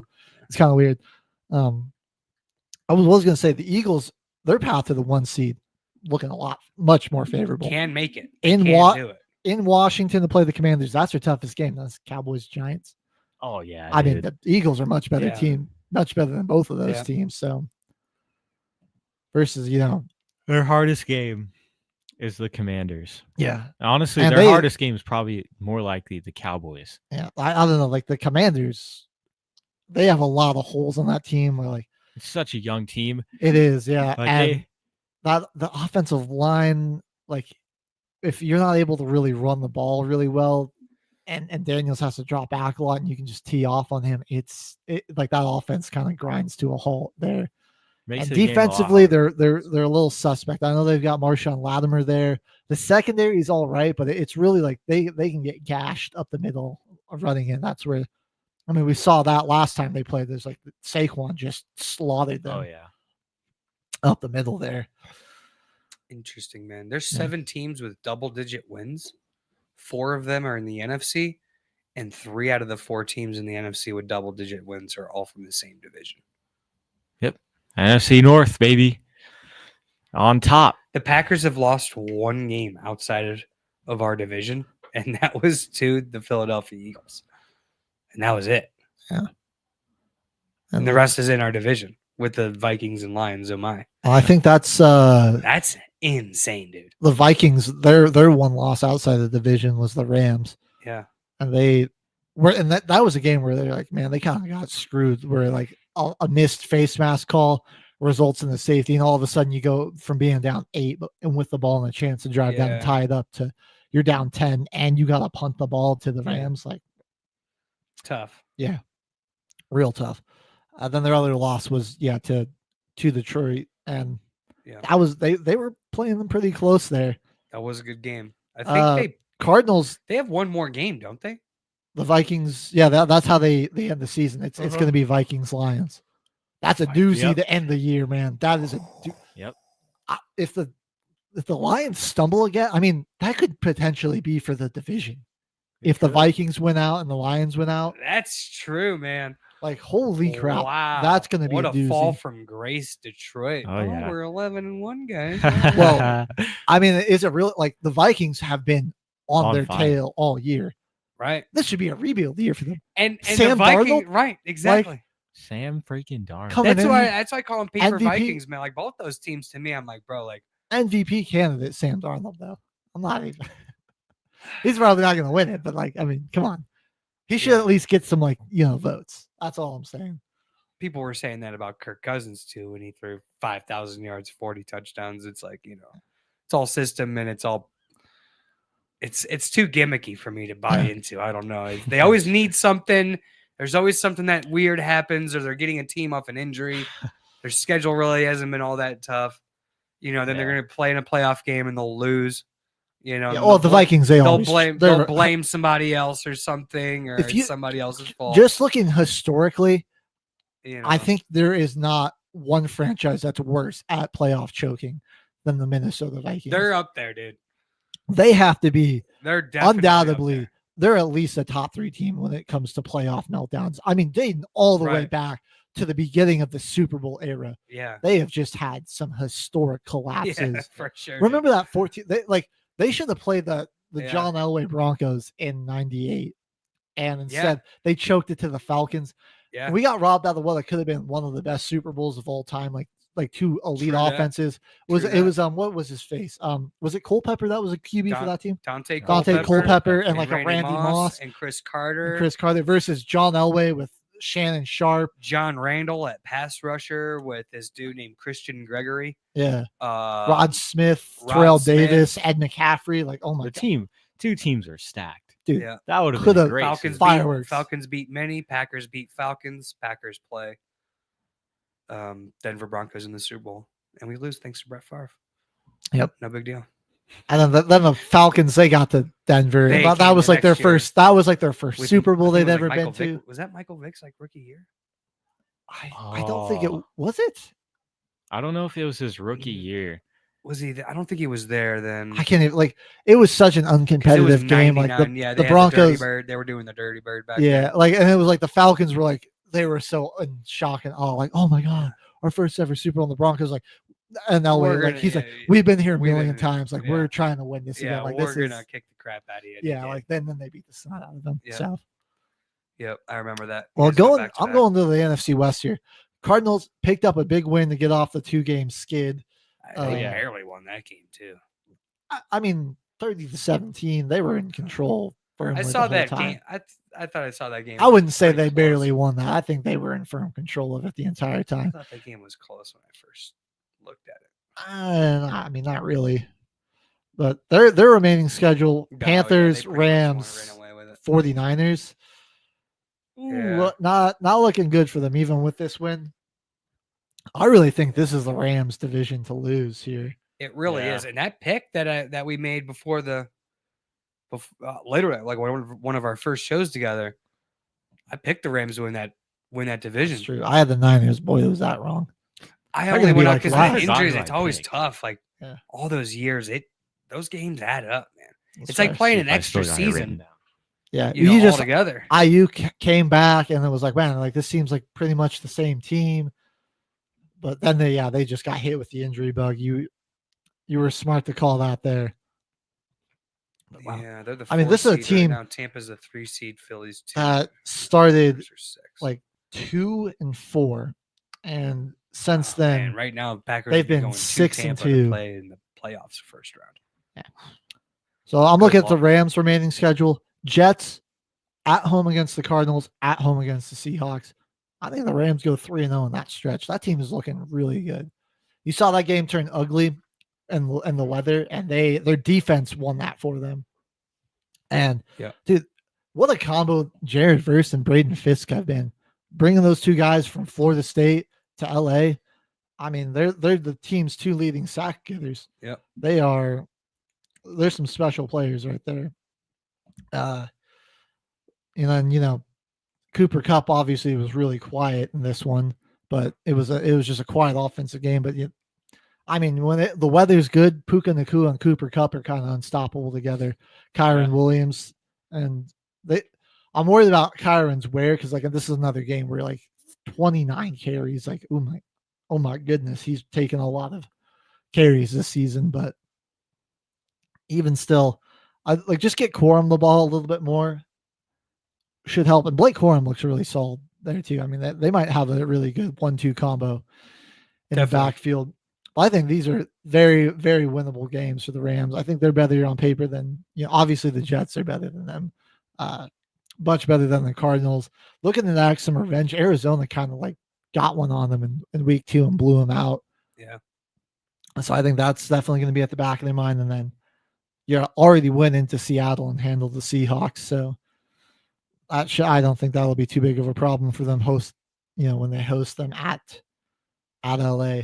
I gotta say the LA football teams, they're starting to get some more fans at least. Like That's very true. it doesn't seem quite as As bad, one-sided. yeah. Like, I mean, it seems a Funny little. what happens when you win. It does seem a little louder in there when they're on defense. But a at the very least. respectable team with a respectable head coach. Funny how that works. Exactly.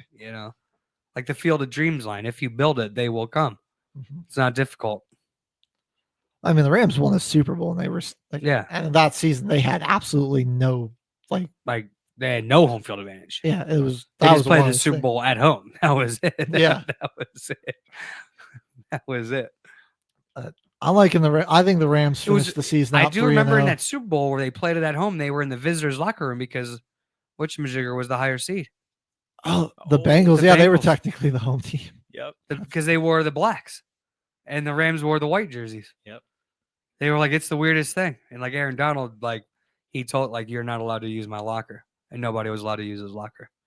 And then when they won it, they moved everybody out of they were on the field longer and they moved everybody out of the Bengals locker room so they could party in their home locker room. That makes sense. That was That's wild Super Bowl. Wild That Super was- that was a wild Super Bowl. I was like, that was the first team in, I mean, forever to like go play a Super Bowl in They their had host stadium. 13 total sacks that game. Joe Burrow got sacked 13 times in that Super Bowl, still scored 35 points on that. And no, you're thinking of the wrong game. The Bengals the and game the Rams was played. the game was 23-20. That was the final score. Oh yeah, well, 20 points on that defense is a lot. Yeah, dude, They weren't Aaron giving up Donald. nothing back then. Oh yeah. Did he win Super Bowl MVP or was it? I think it was He Cooper won. Cup. I think He they gave it won to most Cooper. outstanding player. Yeah, I think they gave Cooper Cup Super Bowl MVP, but Aaron Donald really was. I mean, they he always give ended- one to the offense, and Yeah, I think he probably did the defensive player. Donald ended that game though. He was the man. Yeah. Oh my God. He was the man in that game. Anytime they needed to play, it was him. It was him on defense. Exactly. Yeah. It's crazy. Good drafting by the Rams though. I Yeah. mean, Jared Verse and Braden Fisk. Yeah, you're you right. can't They really. called it during the draft. They were like, "Hey, these are the You can't really ever find another player like Aaron Donald, but you can get two Two guys guys. that can equal one Aaron Donald, exactly." and that's what they kind of been doing Yeah. here. Oh yeah. Yep. Rams are a very respectable team that could. Right now, they're the 4th seed. They'd be playing the Minnesota Vikings in Minnesota, or they would be playing the home game. No, who would they be playing? Right now, they're technically the 3 seed, so I think I it'd be see. the No, Packers. right now, the 3 seed is the Tampa Bay Buccaneers. Oh, it is. Oh, that's on right. Yeah. ESPN. I got it right here. I can show you. Put that up Yeah, on I'm the gonna put screen. it up. Hold on. Man, the playoff race is just getting crazy. I'm loving the chaos here. Yeah, Seattle. So Detroit, Philly, then the Buccaneers, Rams, Mini. So one has the bye. Yeah. So 2 plays 7. So 3 the plays 6. So, so yeah, the Rams it would be- get the Vikings. Yeah, Rams would get the Vikings. They already beat them once this year. And Minnesota, they had that was the first game Nakua and Cup were healthy, and Minnesota had some problems covering those guys. Yeah. Yeah. So that would really be that would be an easy one for Minnesota to choke away. I Oh, could yeah. see that. Speaking of the NFC West counterparts, the Seahawks, I think the Packers kind of exposed them on national TV here. And no Little Gino bit. anymore now. That They was did just honestly call it like a high ankle sprain, or is a knee strain, but I think he'll be all right. yeah. Honestly, that was a freaking soft injury right there. Kind of No, was. no hate. Come back healthy. Hope you get healthy, Gino. But And he didn't the even gator roll defensive him. He line, just he going Didn't after even a touch him. tackle. And he jumped in the air where Gino really messed himself up was him leaving his feet.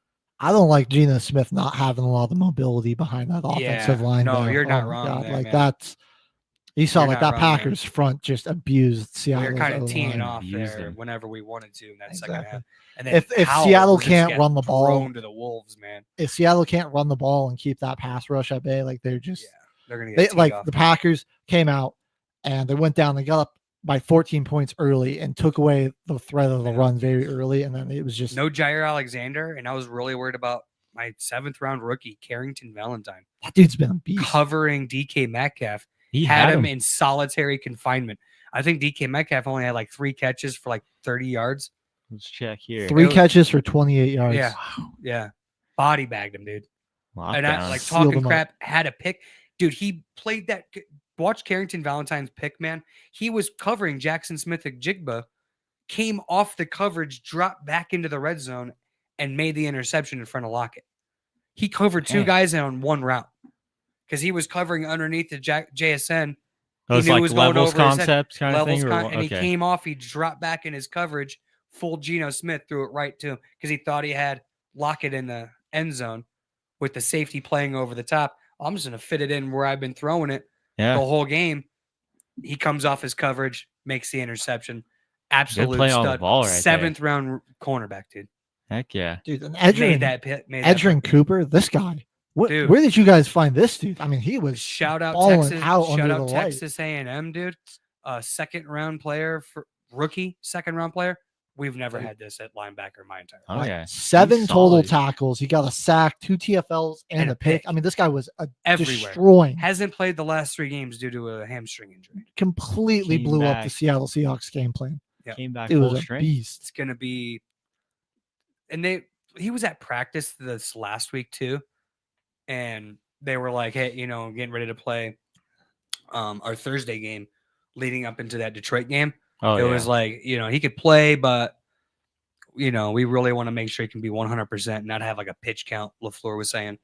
So I kind of knew he was undesignated in practice the entire week leading up into the Seahawks game. So we kind of gave him that extra time off to really heal up, and it paid dividends this game because he was everywhere. I think I love this kid. I really like your linebacker room there, and With Quay and Quay, did get injured, Rashawn but I think Gary. he's okay there. I think he'll be okay. He did get hurt. Also, this Kingsley, how do you say Kingsley Enikbari, we call him JJ, number Enikbari. 55, Yeah, I believe from Mississippi State, a He's 5th round solid, draft too. pick. he from a had few 2 years sacks ago. in this one. He kind of went off there. He's solid too. So- He's solid. had the man. second most tackles behind Cooper with 5. Yep.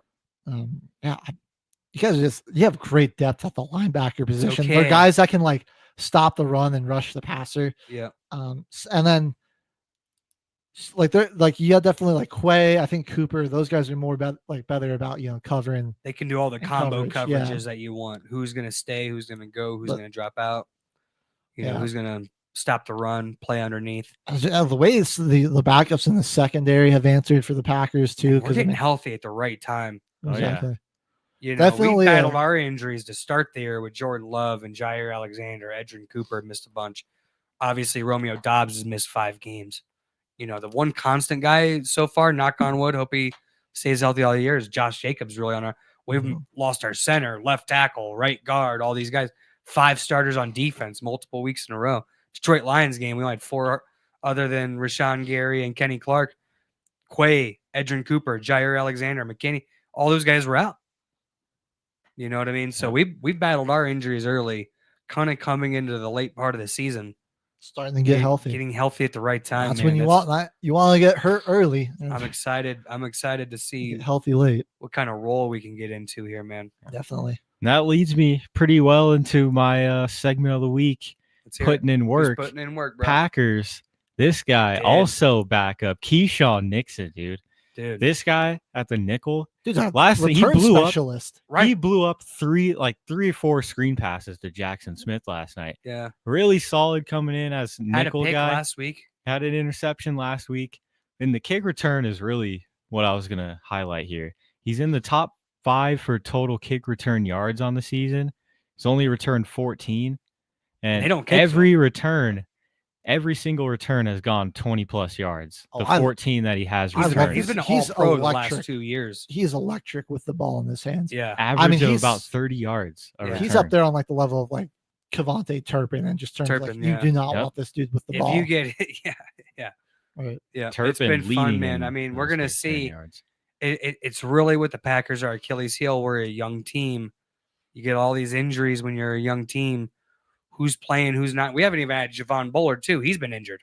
He's a rookie safety that kind of has been playing some of that slot, and Nixon's been moving out to the outside because Jair Alexander's been injured. Now Bullard's hurt. Evan Williams has been hurt. Another rookie safety. It's like we got a bunch of moving parts. I'm like, Oh, yeah. who the heck are these guys? You know, Nixon, when we have a healthy DB room, he's not even out on defense. Yeah. And he's playing 3 spots on defense for Yep. us now and kick returning. And it's just crazy that the Packers and the Vikings I think are likely going to have more wins than the 3 and the 4 seed, and they're going to be like having to Right. go play them Right. on the road. Yeah. The Vikings. Buckle your chin strap up, Yeah. whoever those home teams Yeah. are. Because the Packers Vikings- have already shown we'll beat you in your place. Vikings look like they could be a potentially a 15-win team. I think at least Right? 13-14 is not Not crazy out of the to realm. say. It's Yeah, not crazy to exactly. say. The Yeah, Packers, they beat the Bears. a 12, 13, maybe even 14 win team. Well, actually, they can't No, win we 14. can't. We have But- 10. We have 3 games left. Thir- we win out. We're a 13-win team as a 6 seed.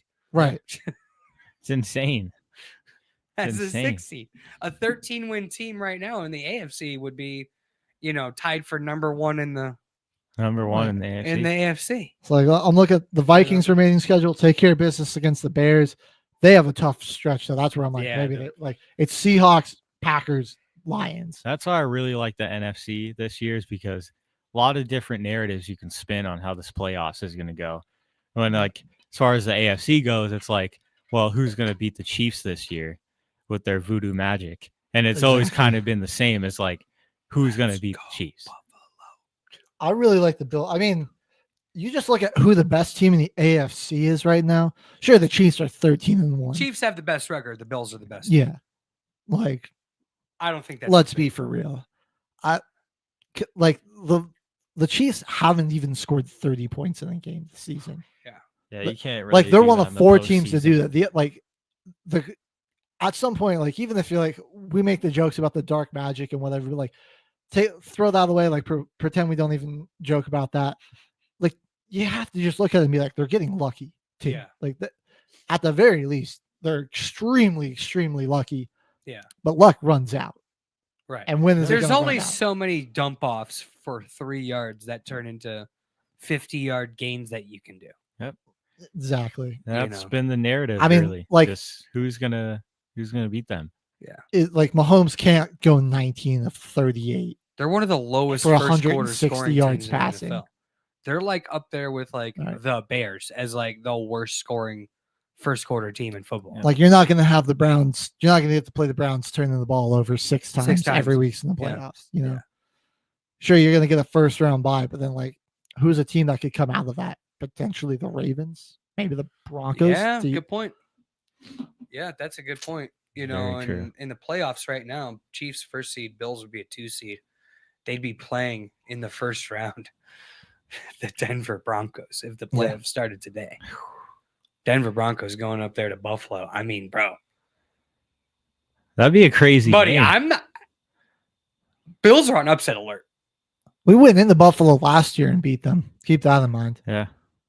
I mean, they're on upset alert, dude. Because especially first, I mean, dude, Sean Payton will have them playing carefree. No expected. Nobody would have ever thought, hey, rookie Bo Nix is going to go into Buffalo and beat Josh Allen, MVP candidate, in the first round of the playoffs. Nobody. You have nothing to lose. Bills have everything to lose. They're playing for a Super Bowl. They need to cash this run. They're playing for a Super Bowl. You know what I mean? They got to cash this run, and you got to make you have to at least make the AFC Championship game. Here's where I think the Chiefs. It might be the Chiefs though, because I think the Chiefs have like a very real possibility to lose that because they have the Texans on Sunday night. Texans are starting to get better. They're looking better. They escaped with a win there. Yeah, Nico Collins is crucial to how CJ Stroud Steelers, plays. Broncos down the year. Wow. Yeah, then it's the Steelers, then the Broncos. Yeah, so it's a tough stretch where you have and it's in Pittsburgh. Yeah, where if you're the Bills. Here's how the Bills end their season: Patriots, Jets, Patriots. Oh man, yeah, like that should be cakewalks for Buffalo. You went out. Yeah, just don't lose anything. I think Buffalo is a team that. The Chiefs just need to drop 2 of those. Right, so, exactly. That's the Bills just need to win out. Didn't the Bills beat the Chiefs? Yeah. They did, yeah. So they have the tiebreaker. So they only need them to drop 1 and the Bills win out, which they're going to do. Mike Tomlin could play spoiler for this game, but I don't think the Bills are a team that needs the 1 seed. I don't think that's a good thing for their off. I mean, like maybe to get like some of their players back healthy. They certainly don't. I just don't want. I don't want the Chiefs to have it because like the dark forces that play in Arrowhead. I mean that thing's built on like an Indian that grave. they get the bye week. They're gonna come out sloppy in that.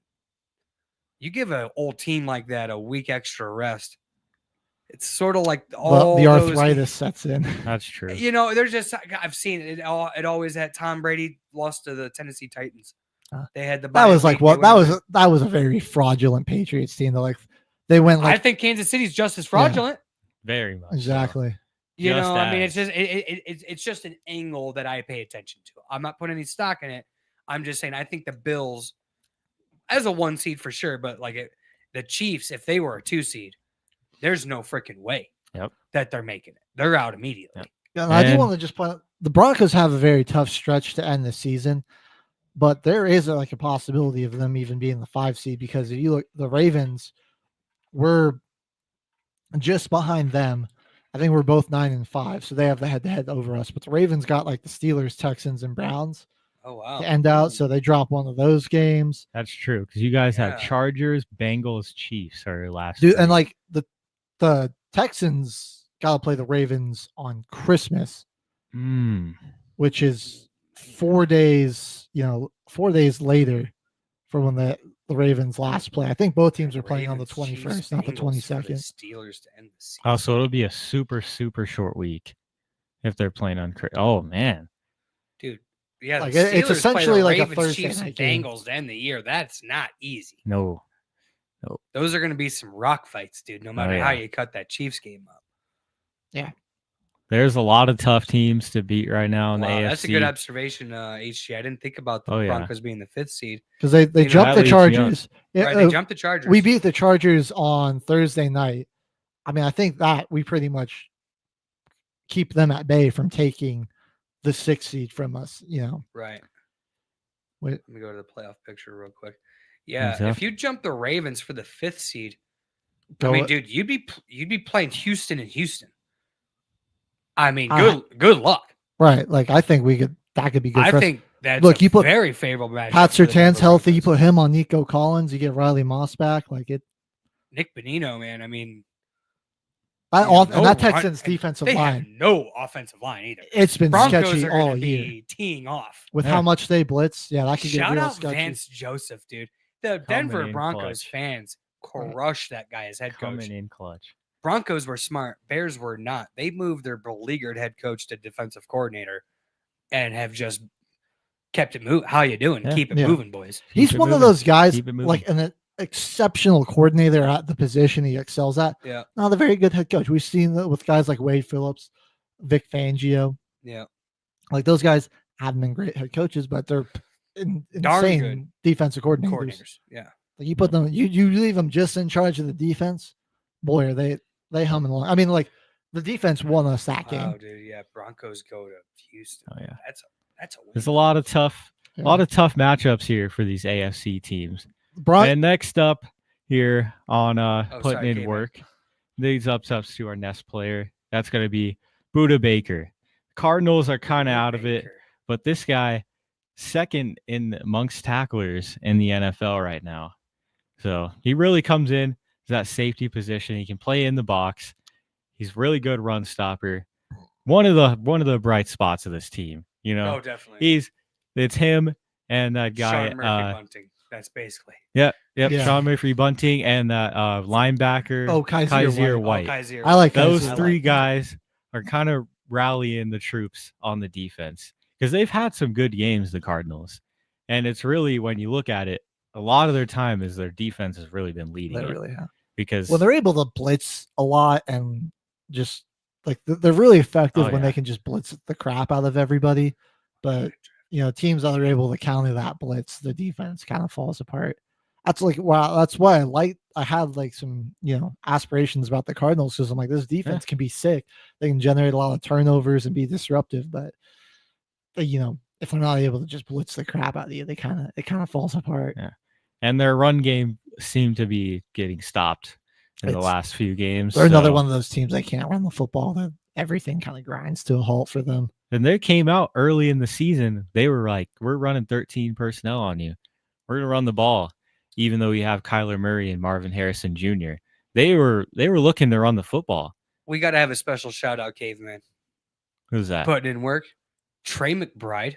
Oh, yeah, has like dude. 1,000 yards and 4 bajillion receptions. He set the record touchdowns yesterday. He set the record for most receptions without a touchdown.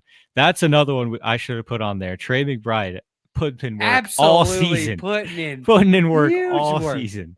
Just can't get in the end zone. They tried too. They had to play specifically designed. Literally tried to gimmick like a double reverse pass to get the guy so he's got a week ago. He couldn't get it done. Let's see, I'm over 80 receptions. I'm now, going right? to him. 89 yards, 930 or 89 receptions, 938 yards.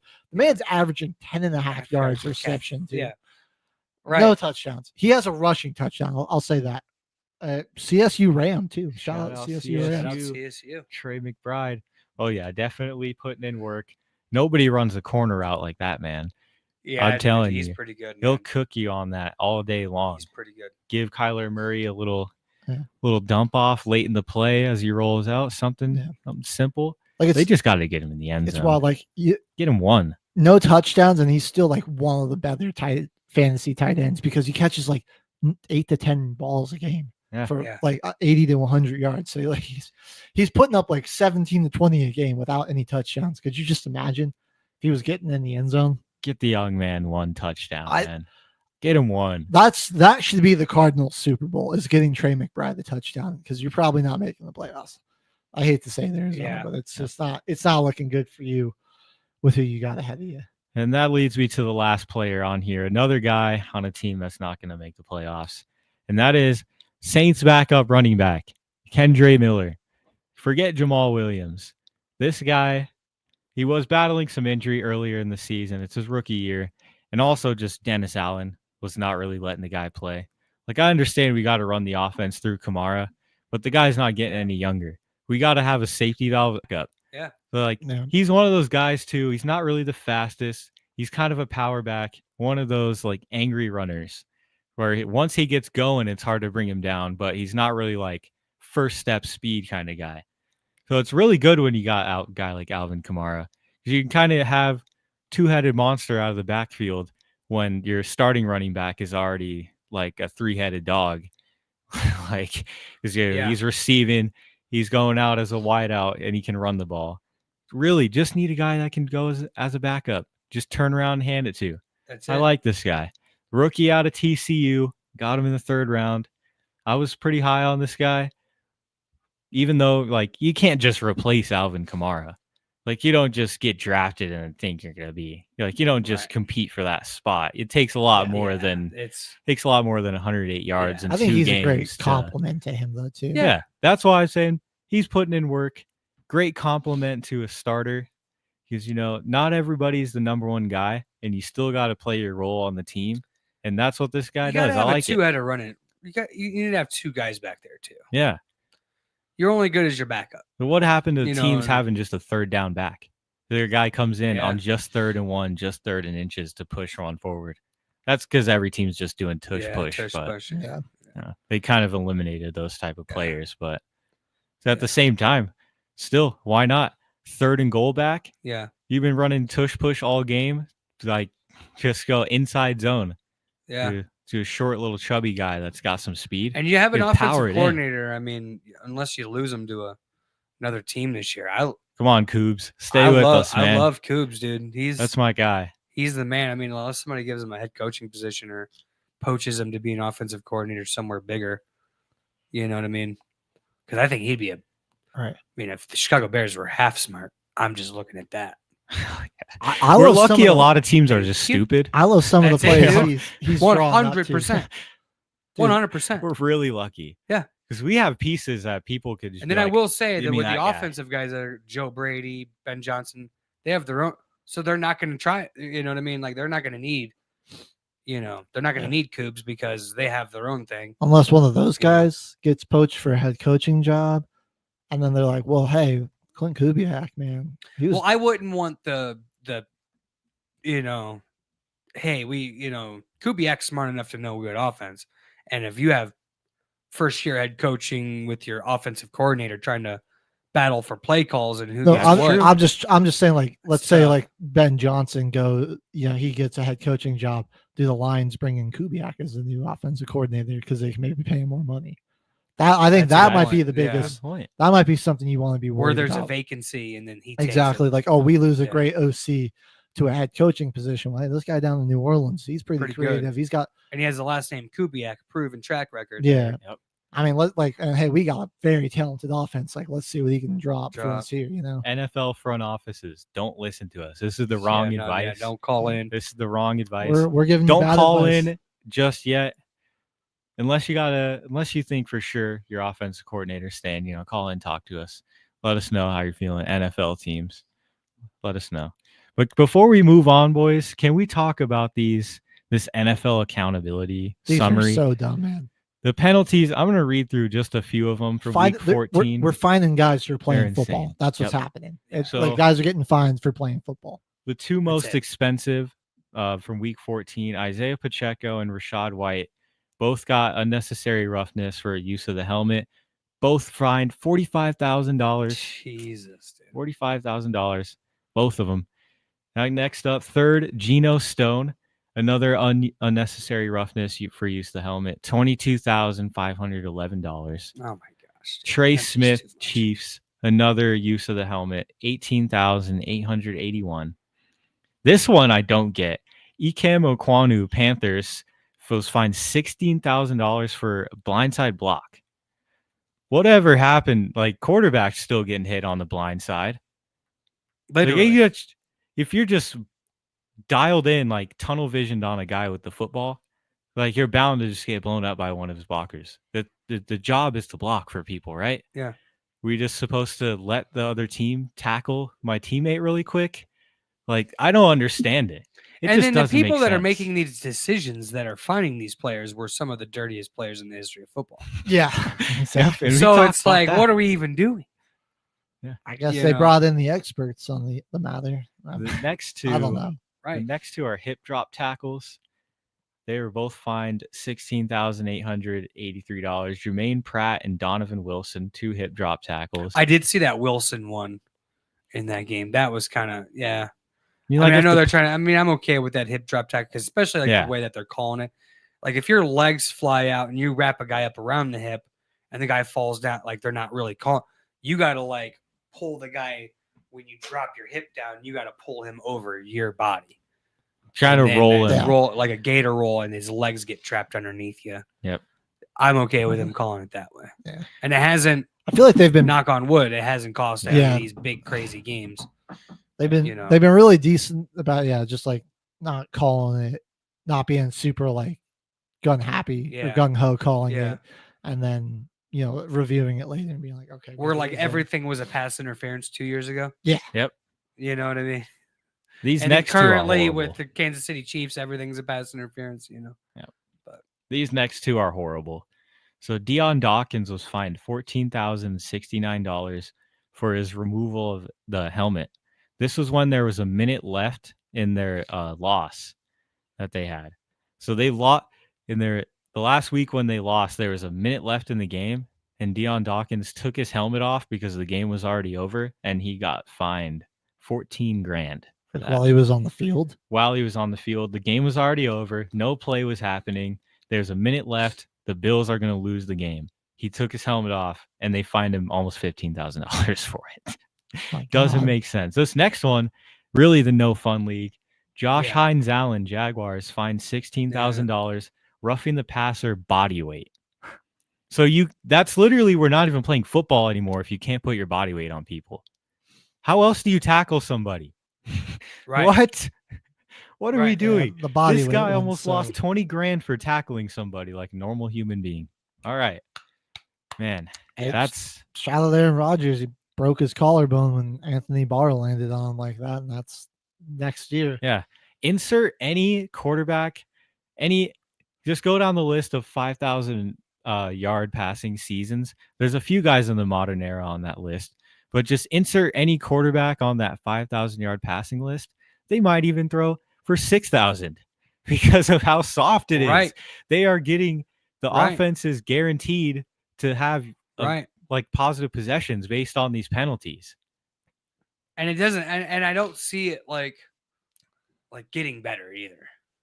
It's only gonna get worse because, like, dude, the quarterback play in the NFL, other than like 5 guys, is really really bad. Subpar. It's like there's a lot of guys that you like, I could replace that guy tomorrow if you had a guy. Like also like wide receiver too. Like there's just too many Big 12 wide receivers in the NFL that only gonna do like one thing, pigeonhole themselves into something. Oh, that's all they're gonna do now. Okay, you have a fast 3-cone drill. All you're gonna do is run his out routes.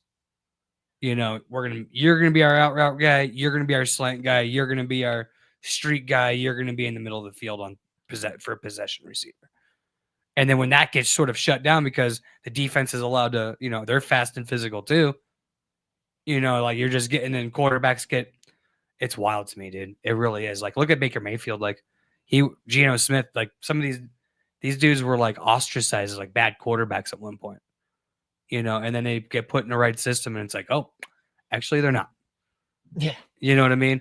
And it's just like, we could have so many more teams that are in it if their quarterback just had some sort of coaching and capability along with their talent, where it's like, if the team a lot of bad teams making bad decisions become worse. That's the biggest problem is there are a lot of coaches fundamentals don't want to adjust to the talents of their player. They Very think true. that the That's player true. has to adjust to their Whatever system. they're coaching to. Yeah. You know, like the Ravens, they drafted Lamar Jackson, and John Harbaugh had been the coach there forever, and they ran a totally different type Right. of offense with Joe Flacco back there. Yep. You know, and it was a lot more drop back passing, not under center and handing the ball off, or 3-step drops and that type of thing. They rewrote the entire playbook, revamped their entire offense, and changed it all to fit around Lamar Jackson's talents and capabilities. Look at, I mean, now he's a 2-time MVP, maybe a 3-time. Right. They're always in the race for the playoffs. They got one of the most explosive offenses in the leagues. Like the Ravens went from being this like defensive juggernaut, where it's like we're gonna be in it because you're only scoring 17 points every game, to it's like we're gonna be in it because we're capable of scoring 42 points every game. That's the thing. A lot of teams also have to realize, like, you can be this type of coach that's like, kind of my scheme, my way or the highway. Like, you're going to run this scheme, but at the same time, you're not on the field playing. So it's like, it could be completely awful when you actually get out there on the field, but it might have been successful with somebody else. And look, like, that's not even to say that, hey, we're going to, like, you have to always change your scheme to fit the players, but like sometimes guys, like, they'll just go after a guy because that's like who is supposed to be, like that's who you're supposed to draft or who you're supposed to take there. But I mean, look at Sean Payton and Bo Nix. Like, everyone said that was a reach for the Broncos taking Bo Nix at 12. And it's like, yeah, I mean, you could probably there was probably like better overall value there. But if you're Sean Payton, like, Bo Nix is a guy that's going to play. He's going to thrive in the offense you want to run. Why not go and get him? Hasn't been perfect all year. Though it hasn't always been pretty, but doesn't need to be. But like in some big games like that Chiefs game, like they played the exact type of game they needed to win, and then special teams sold them, and it's like they're playing well enough to let the defense be able to thrive. And but like I think if we were, let's just say you put Caleb Williams in this Sean Payton offense, I don't think you see the same success, or heck, even Jaden Daniels, because those guys want to hold the ball a little longer. They want to use their legs and everything. We're like, Bo Nix is like, let's get the ball out. Let's, quick passes, screens, whatever. And then until it's time to take a shot, and then we'll hold it a little bit longer. But we're going to, we're not, none of this scramble, try to make a play if the first read's not there type of stuff. It's like just quickly through the progressions like that. Bo Nix was the quarterback to fit in the Sean Payton system. That's why Russell Wilson, he didn't want Russell Wilson, because he's like, Russell Wilson's not the quarterback that fits into the system I want to run. They tried it for a season, didn't work, shipped Russ off, went out there and got somebody else. So, and now Russ is actually in a situation, right? Play action offense, where that's where he can succeed. Yeah, totally. Sometimes it's not even about changing the playbook, like HC said. Just get him the right home. Yeah. Right. Exactly. Yeah, dude. Well, look at Kirk Cousins from Minnesota to Atlanta. Oh, huge drop off. Yeah, it's been bad. Like, 6 picks. There are these teams weeks. that they just 8 picks. There's 8 picks in 2 weeks. Oh man, 3 weeks actually, I think, but or maybe Geno Smith maybe it was revitalization. 4 games. Plays for the Giants organizations. Dumpster fire. Kind of goes to a journeyman status. Goes to a few different teams. Ends up, signing a practice squad contract with Seattle. Makes the team out of training camp because of Drew Lock injuries. Plays and starts and actually pretty good. Oh, like, hey, like, keep him around. Just to Seattle, we're talking about Seattle and New York Giants. Drew Lock backup for Seattle last year, comes in, leads a game-winning drive, like looks amazing on Monday Night Football, beats the Eagles. Right. Send him over to New York. Giants. Comes in, and I mean, this guy looks like he's never played a snap of football in his life. He's replaced by Tommy Chicken Fingers. Right. Like, it's been, what are we talking about? It's bad. It looks rough. Yeah. Chicago Bears. It's different this time. Caleb Williams. Oh my gosh, we got our guy. No, I heard that about Justin Fields too, buddy. Not going to happen. Probably because you're a bad team. Yeah. That's what it is. I mean, the Packers, you look at the run they've been on for multiple decades. You bring in the guy my entire life. Like Brett Favre. Like, I don't even want to say multiple. It's been literally most Packers fans' entire lives. Was there like Bears there was suck. kind of like a slight drop off after like those Lombardi Bart Star teams Yeah, but after we won 5 NFL and the championships, Super Bowl, for it's like- first 2 Super Bowls, it's like, all right, we're not going undefeated 2 years in a row that we did that nobody talks about. yeah. Where we didn't lose a game for 2 years, including playoffs. Yep. But 72 Dolphins, no big deal. Exactly. 14 NFL Hall of Famers on both those teams, by the way. That's nuts. Yeah, but then you get Insane. Brett Favre in there. He looks great for all those years. Wins a And Super Bowl. And even Aaron when we were Rodgers bad, comes in. we were still like 9-8, Yeah. 8-9, 500. Like 500 is the worst I've ever. Outside of Aaron Rodgers, like when he broke his collarbone, And then Like, his got- rookie year, you guys were like what 5-11, 6-10. we were 6-10 his rookie year, but he also missed 9 games. And the 6 wins, he threw for close to 3,500 passing yards and 27 touchdowns Mhm. in the last 6 games of the season, which was like, oh, okay, like yeah, you're. And we did play spoiler. We kept a couple teams out of the playoffs that were trying to win it. Kept the Bears out. In the last game of the season, Aaron Rodgers has 4 touchdowns in Chicago, and that's where the ownership started. Yep. That's where the ownership started, like right then and there. That was it. Literally, dude. At one point, Aaron Rodgers had more touchdowns than incomplete passes versus the Chicago Bears to like start his career there. Serious, dude. Yeah, it was wild. I remember a game where he went 23 of 30 with 5 touchdowns. You know what I mean? Like literally. Still, yeah. Jordy Nelson had 3 catches for 205 and 2 of them. And we scored 49 points before half. I remember that game. You're That's like, where wow, they're like, he went 20, literally like 23, like he 20 of 23, yeah, like 5 touchdowns the starters didn't and even. Like, 349 yards. the starters came out in street close to start the second half. He gave him It's not one bad. drive to set the all-time passing record in the second half in the third quarter. He said you get one drive, and he threw a pick. That's it. Craziness. And it doesn't go as an incomplete pass because the pass was completed. All right. Well, hey, we've been going for a while again. Why don't we head to a quick break? When we come back, we got top plays of the week, and since it's a little bit of a shorter top plays, we're going to preview, getting those bowl game matchups and the playoff coming up, and then a look ahead to next week in the NFL. So we're getting some of these weird holiday special games on Saturdays and Wednesdays or whatever coming up. Yeah, a lot of action to come. Stay with us.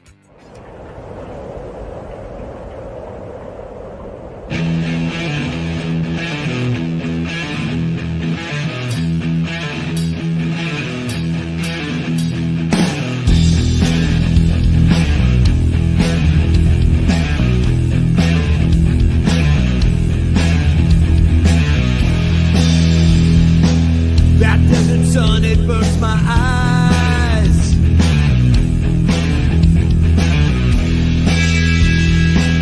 It burns your picture in my mind.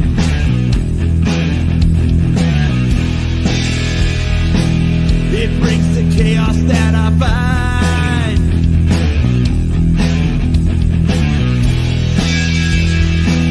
Feels like I'm running out of time.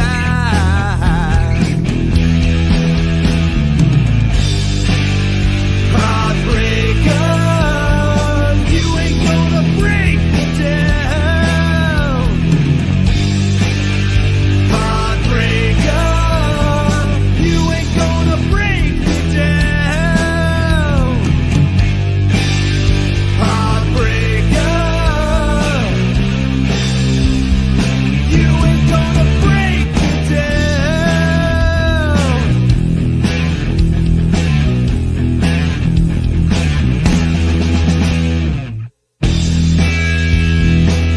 It breaks the silence of the night.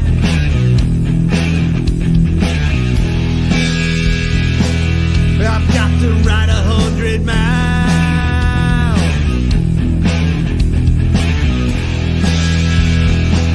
100 days on that front line.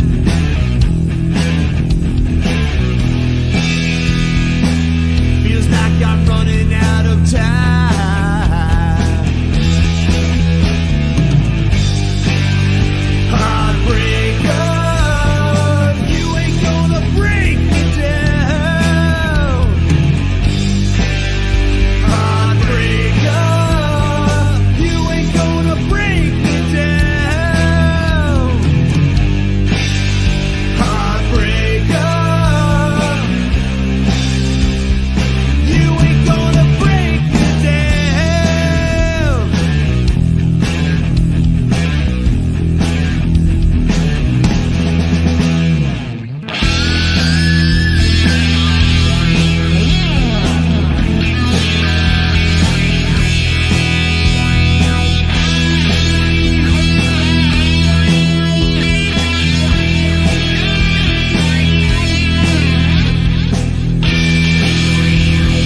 Military Broadcast Radio, the station that's giving veterans a voice. Find us on the web at mbradio.us.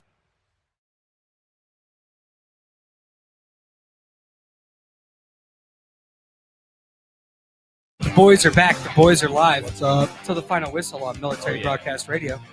Jimmy Covers running the sound. Seeing you right over here on my back turned to you. What's up, everybody?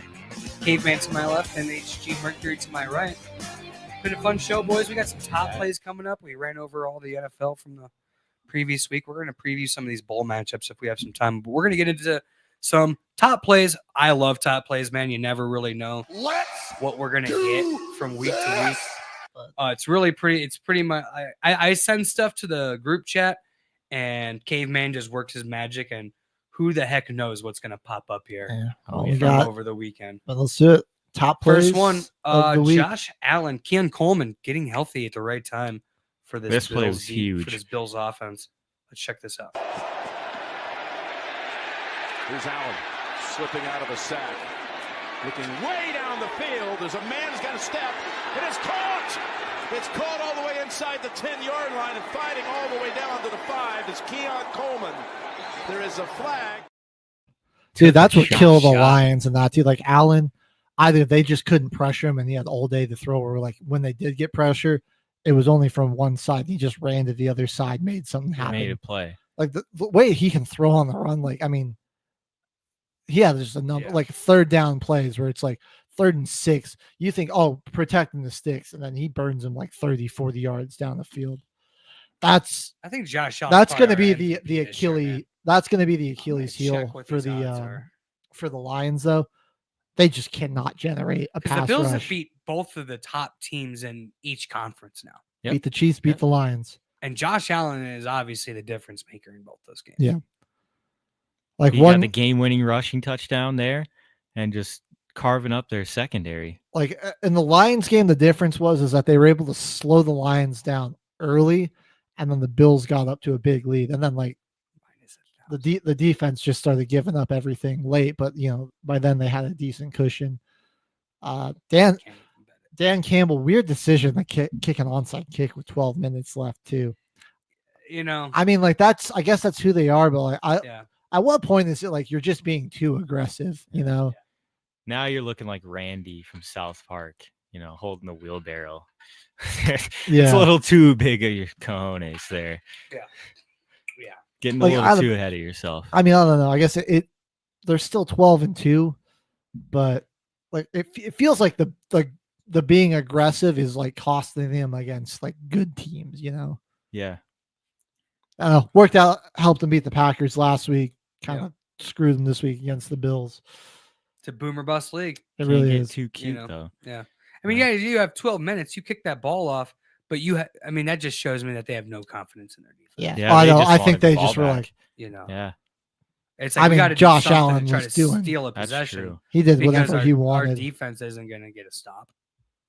You know what I mean? And then by the time, we get the ball back, we're going to give up a touchdown probably anyway. Right. And then when that touchdown goes off the board, it'll be like 6 minutes have gone off the clock. Right. I mean, like you couldn't stop the run either. So it's like Allen's going to either kill you with his arm, or James Cook or Allen are going to kill you with their legs. You gave up like McNeil getting hurt. Man, I gave up a $197 on the ground. Gosh. One of the few highlights of this game for the Cleveland Browns and the dark magic, man. We were all kind of hoping and wishing Jameis Winston could take down the dark magic of the Kansas City Chiefs. That did not happen. The Browns absolutely stink. Kansas City pretty much did whatever they wanted. They didn't have to do much. But one of the few highlights of this game was Jerome Ford. I know this made a lot of people on Twitter happy for anytime touchdown bets. Oh, yeah. And all the parlays. Let's watch this long touchdown run by Jerome Ford. Incredible run. 2nd and 23, handoff Ford. And Ford, clean cut to the outside. And Ford takes it all the way. Touchdown, Browns. Nice, clean. That was got me feeling nicey off of that one. That was definitely fire. Oh, yeah. Nice. He saw that open side of the field, and he was gone. It was really a top play, though. I mean, that blocking right there, it was just beautiful. They gave him a lane Once he had the vision to get there, one cut. And then how about gone. the afterburners there too? Like the guys giving chase. I mean, they just got left in the dust. Jerome Ford. I mean, Chubb's been a little suspect coming back from that injury. Like Ford's really still been the best back there He has. for them. Yeah. I'm giving Chubb some time. Yeah, That's I mean, my he boy right can't. He's there. coming off of a gruesome injury, Oh yeah. and you gotta be like, all right, look, the season's kind of already over. Like, let's not risk re-injury with Yep. like trying to do too much. You know, just Dude's leg was at a 90-degree angle. yeah, Tough. We got to give him a second. yeah. Tough.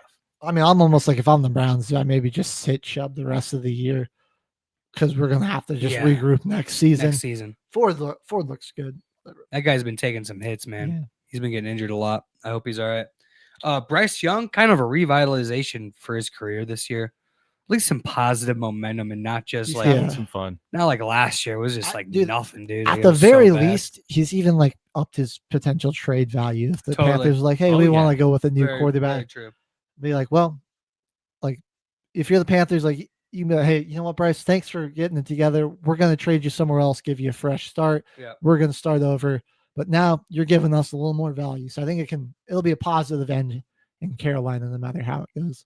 Let's check out this play by Bryce Young real quick. Seconds to time up. See what Carolina can do. Young goes up top, and there's Jalen Coker. The rookie in a foot race that he'll win. Touchdown from 83.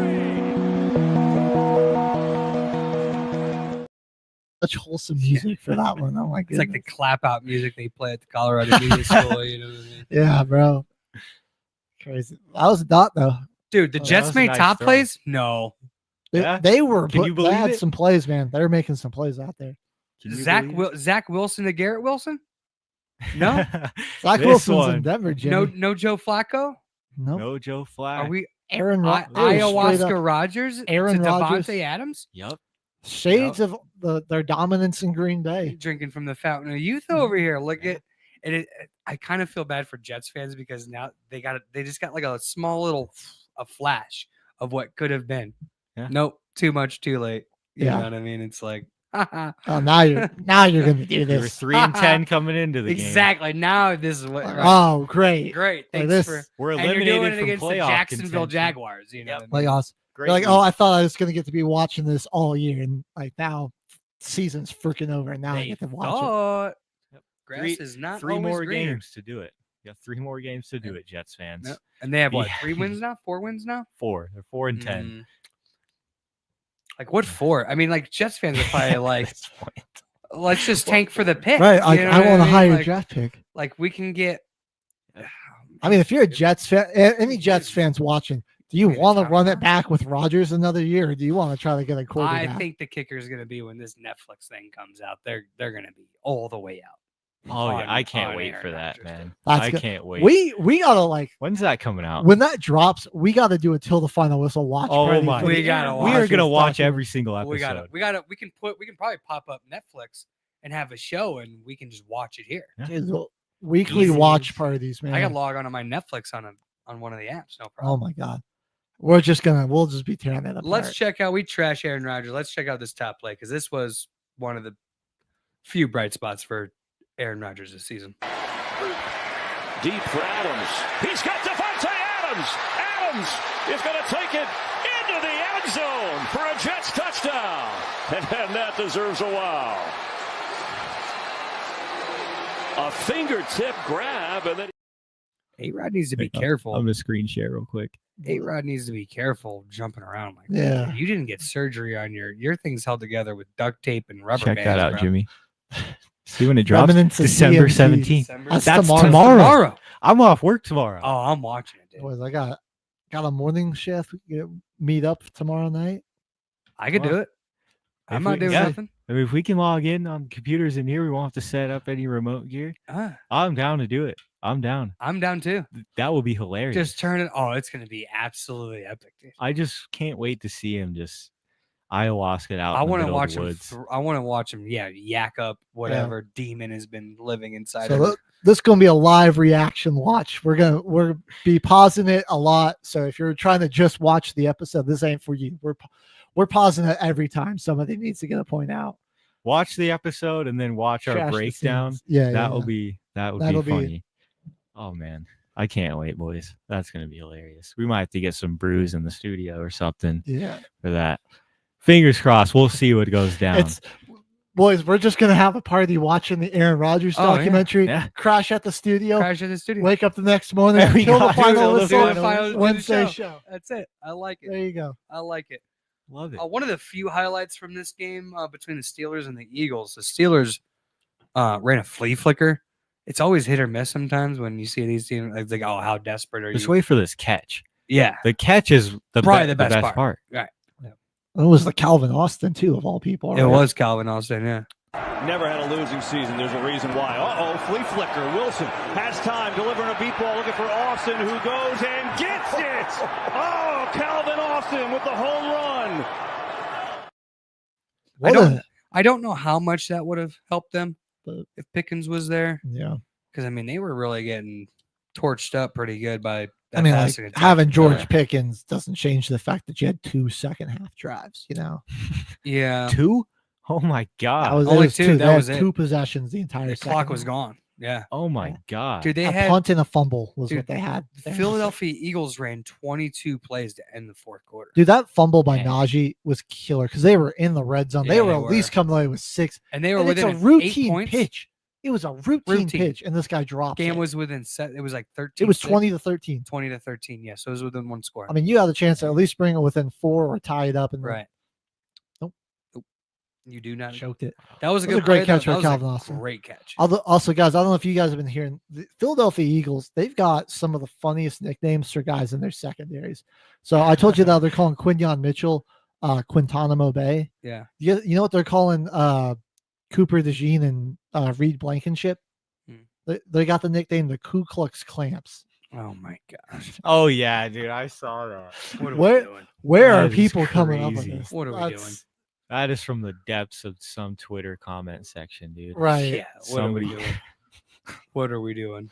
It's like the Elmo Twitter when he tweeted last year and he was like, I just want to check in on everybody. Elmo wants to see how you're doing. And then people millions were like, of people are trauma dumping to Elmo. Somebody tweeted back to Elmo and said, Cookie Monster sold me Fent. Horrible. You guys are terrible, man. It's Elmo. Go do that. Well, like poor Cooper DeJean and Reed Blankenship, they're just trying to play good football, and then now Reed Blankenship and Cooper DeJean are the KKK. Right. What are we doing? They seem like really great dudes. Yeah, that doesn't reflect their. They went to Iowa their to college, views at man. all. It's tough. Dudes out there, cornfields and football. It's tough for the boys. Love the internet, though. You find, Like somebody else can say undefeated. it, not me. Yeah. Somebody else can say it. Undefeated. You'll always find it. Undefeated. The internet Undefeated. Oh, for sure. Always. does not take a day off. Never. Always locked in. Oh yeah, 24 hours a day. They're You- always working. This guy finally was locked in. Dawson Knox. I mean, beleaguered tight end for the Right. Buffalo Like, Bills. bro, It's like, when are you going to do something? You know what I they're- mean? Him and Dalton Kincaid. Like, can Yeah. one of you be They consistent? drafted Dalton Kincaid too with a pretty high draft He pick. was like Second pick round. 27, I think. He was a first rounder. Oh man, yeah, you can't have that. Yeah, first Dawson round tight Knox ends with a one-hander, almost though. always busts. Gets one of the top plays of the week 4. Fake the handoff now, just lobs it. Oh, it was caught. What a catch by Dawson Knox. As Josh probably couldn't believe he was that wide open and he almost overthrew him. Knox reeled it in. Yeah, one of the few bright spots of the Oh yeah. season for Dawson Knox. Really haven't heard much from him. Now, I'm not really sure how much fantasy value he has this year. I know Low. I haven't really bet on him that much for any kind really of player low props value. either. He's been a drop. Him and like- Kincaid. Definitely not two guys you want to And have. Kincaid was going like high in terms of like for like fantasy tight ends. He was like one of the top, I think, at least top 8. One in guy terms of who is projections. proven his worth over there on Buffalo is Ed Oliver. They did draft his nose. He's from shout out Houston. I watched this guy in college a lot. Recommend. This is a perfect. I saw this dude. I was like, this is exactly the type of player that he is. He's a nose tackle doing the dirty work in the middle there for that Buffalo Bills defensive line. Been second round draft pick. Dude. Used pretty high draft A pick. menace against the run, but also he can rush the pass passer. rusher with the best of He them. does get pretty handsy, and he does have a lot of penalties with hands in the face, and he does pick the rock like where that offensive lineman sort of lets you swim through that gap, but it's the wrong gap.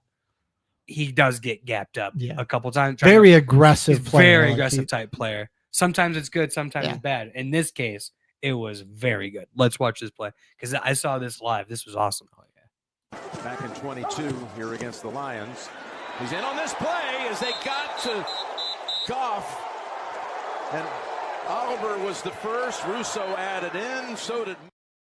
That's a very good Lions offensive line. That's not banged up. That one of the few, groups that are healthy there. With Dan Skipper, we're going to get to him here in a second. Oh, yeah. He finally, big man scoring a touchdown. It's like, I got a football story where I did the exact opposite of that. So one football practice, 7th grade caveman was out there suited up for practice. And my coach is like, Kunis, going to nose tackle, nose guard. Little tiny Cedric going out there, nose guard. But before I walked out there, he like pulled me to the side. He's like, when they snap the ball, just crawl under their legs. Because the guys we had at our offensive line were huge. Our center was a big kid. So I, right on the snap of the ball, fired off, and I crawled under his legs.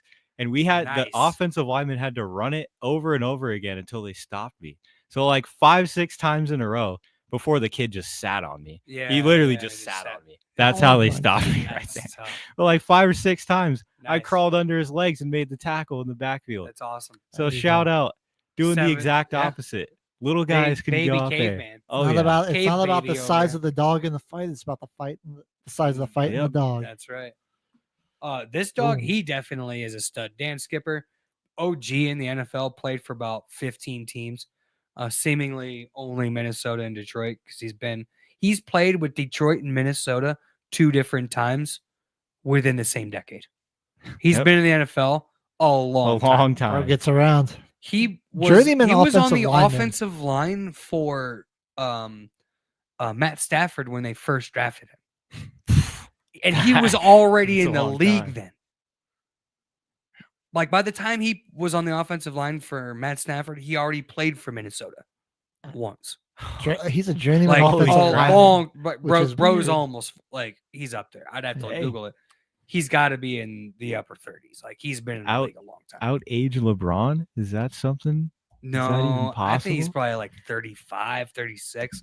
But remember, those offensive linemen, they get drafted super young because of college.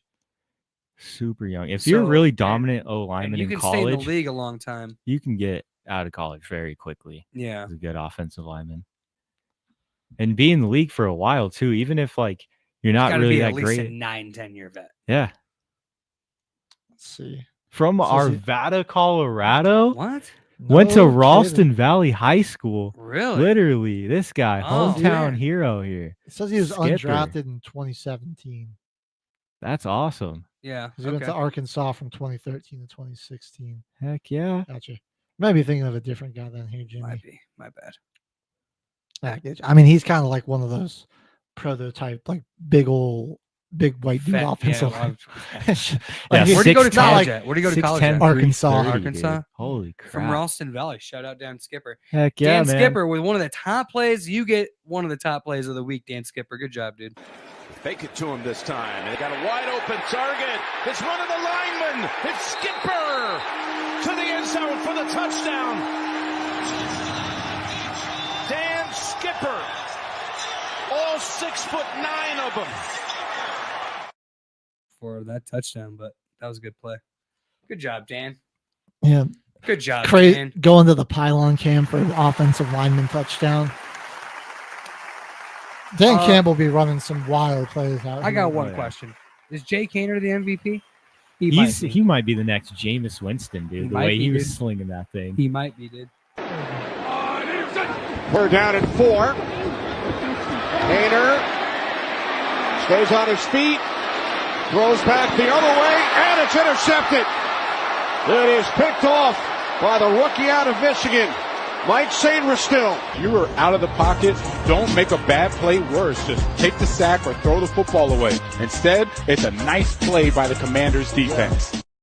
Yeah. He had like 10 more after that.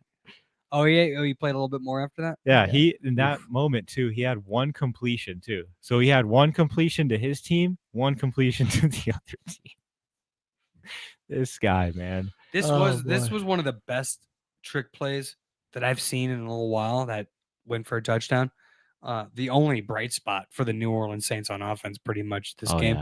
Yeah. We're going to get to Jaden Daniels and Terry McLaurin in a second, but the Saints run a trick play with Alvin Kamara for a touchdown, and fantasy owners and anytime touchdown bettors were celebrating. Biggest play of the day for the Saints. And now Cedric Wilson fires across the field. Kamara makes the catch. Touchdown.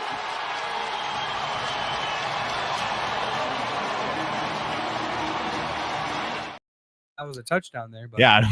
No, he snagged it with one hand, and he had a foot at the 1 yard line, and then as he's pulling it in, the second foot taps in inside the end zone and just past the pylon. What a snag right there! Man. That was a great play. That's vintage Alvin Kamara. That dude's a running back. Yeah, beautiful. Right. Couple good plays from that game. This one, Jaden Daniels, Terry McLaurin. That's going to be a duo. That'll be a connection. Next couple of years, man. Few years. They're going to work with that offense, dude. It's going to be fun to watch. It's fun to watch in Washington. A lot. Looking, moving to his left, under pressure, stays on his feet. Now he throws to the end zone and is caught for a touchdown by McLaurin.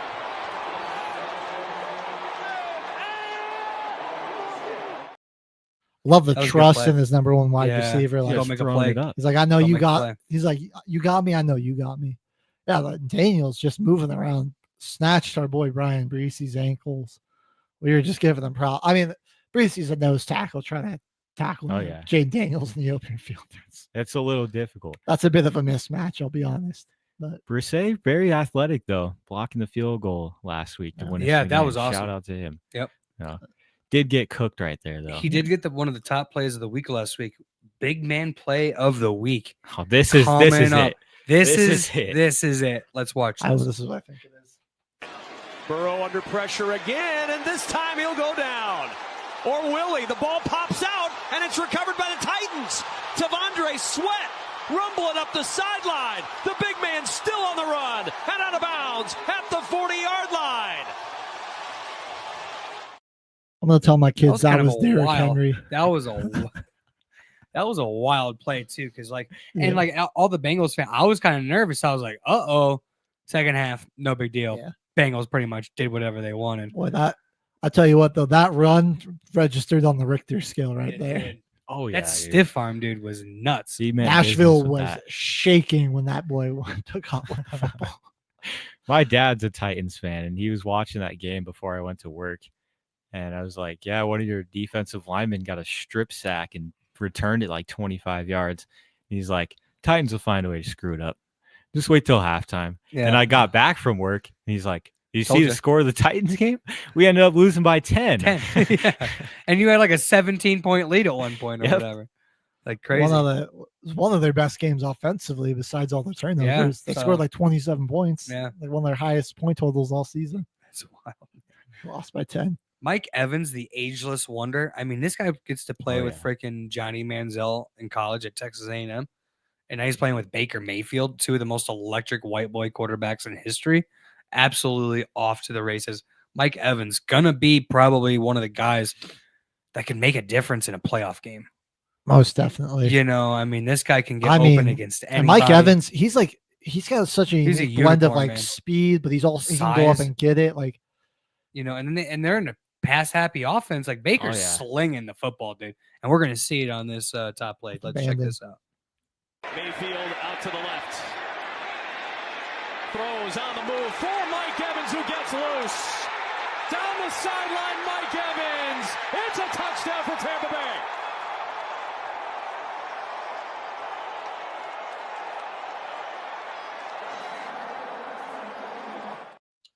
Yeah, I mean, that's a rolling to his left. Dude, flip the hips, a laser. Magic by Mike, Baker Mayfield. He missed a few games this season. What was it, like 5 games, I think, with that hamstring injury?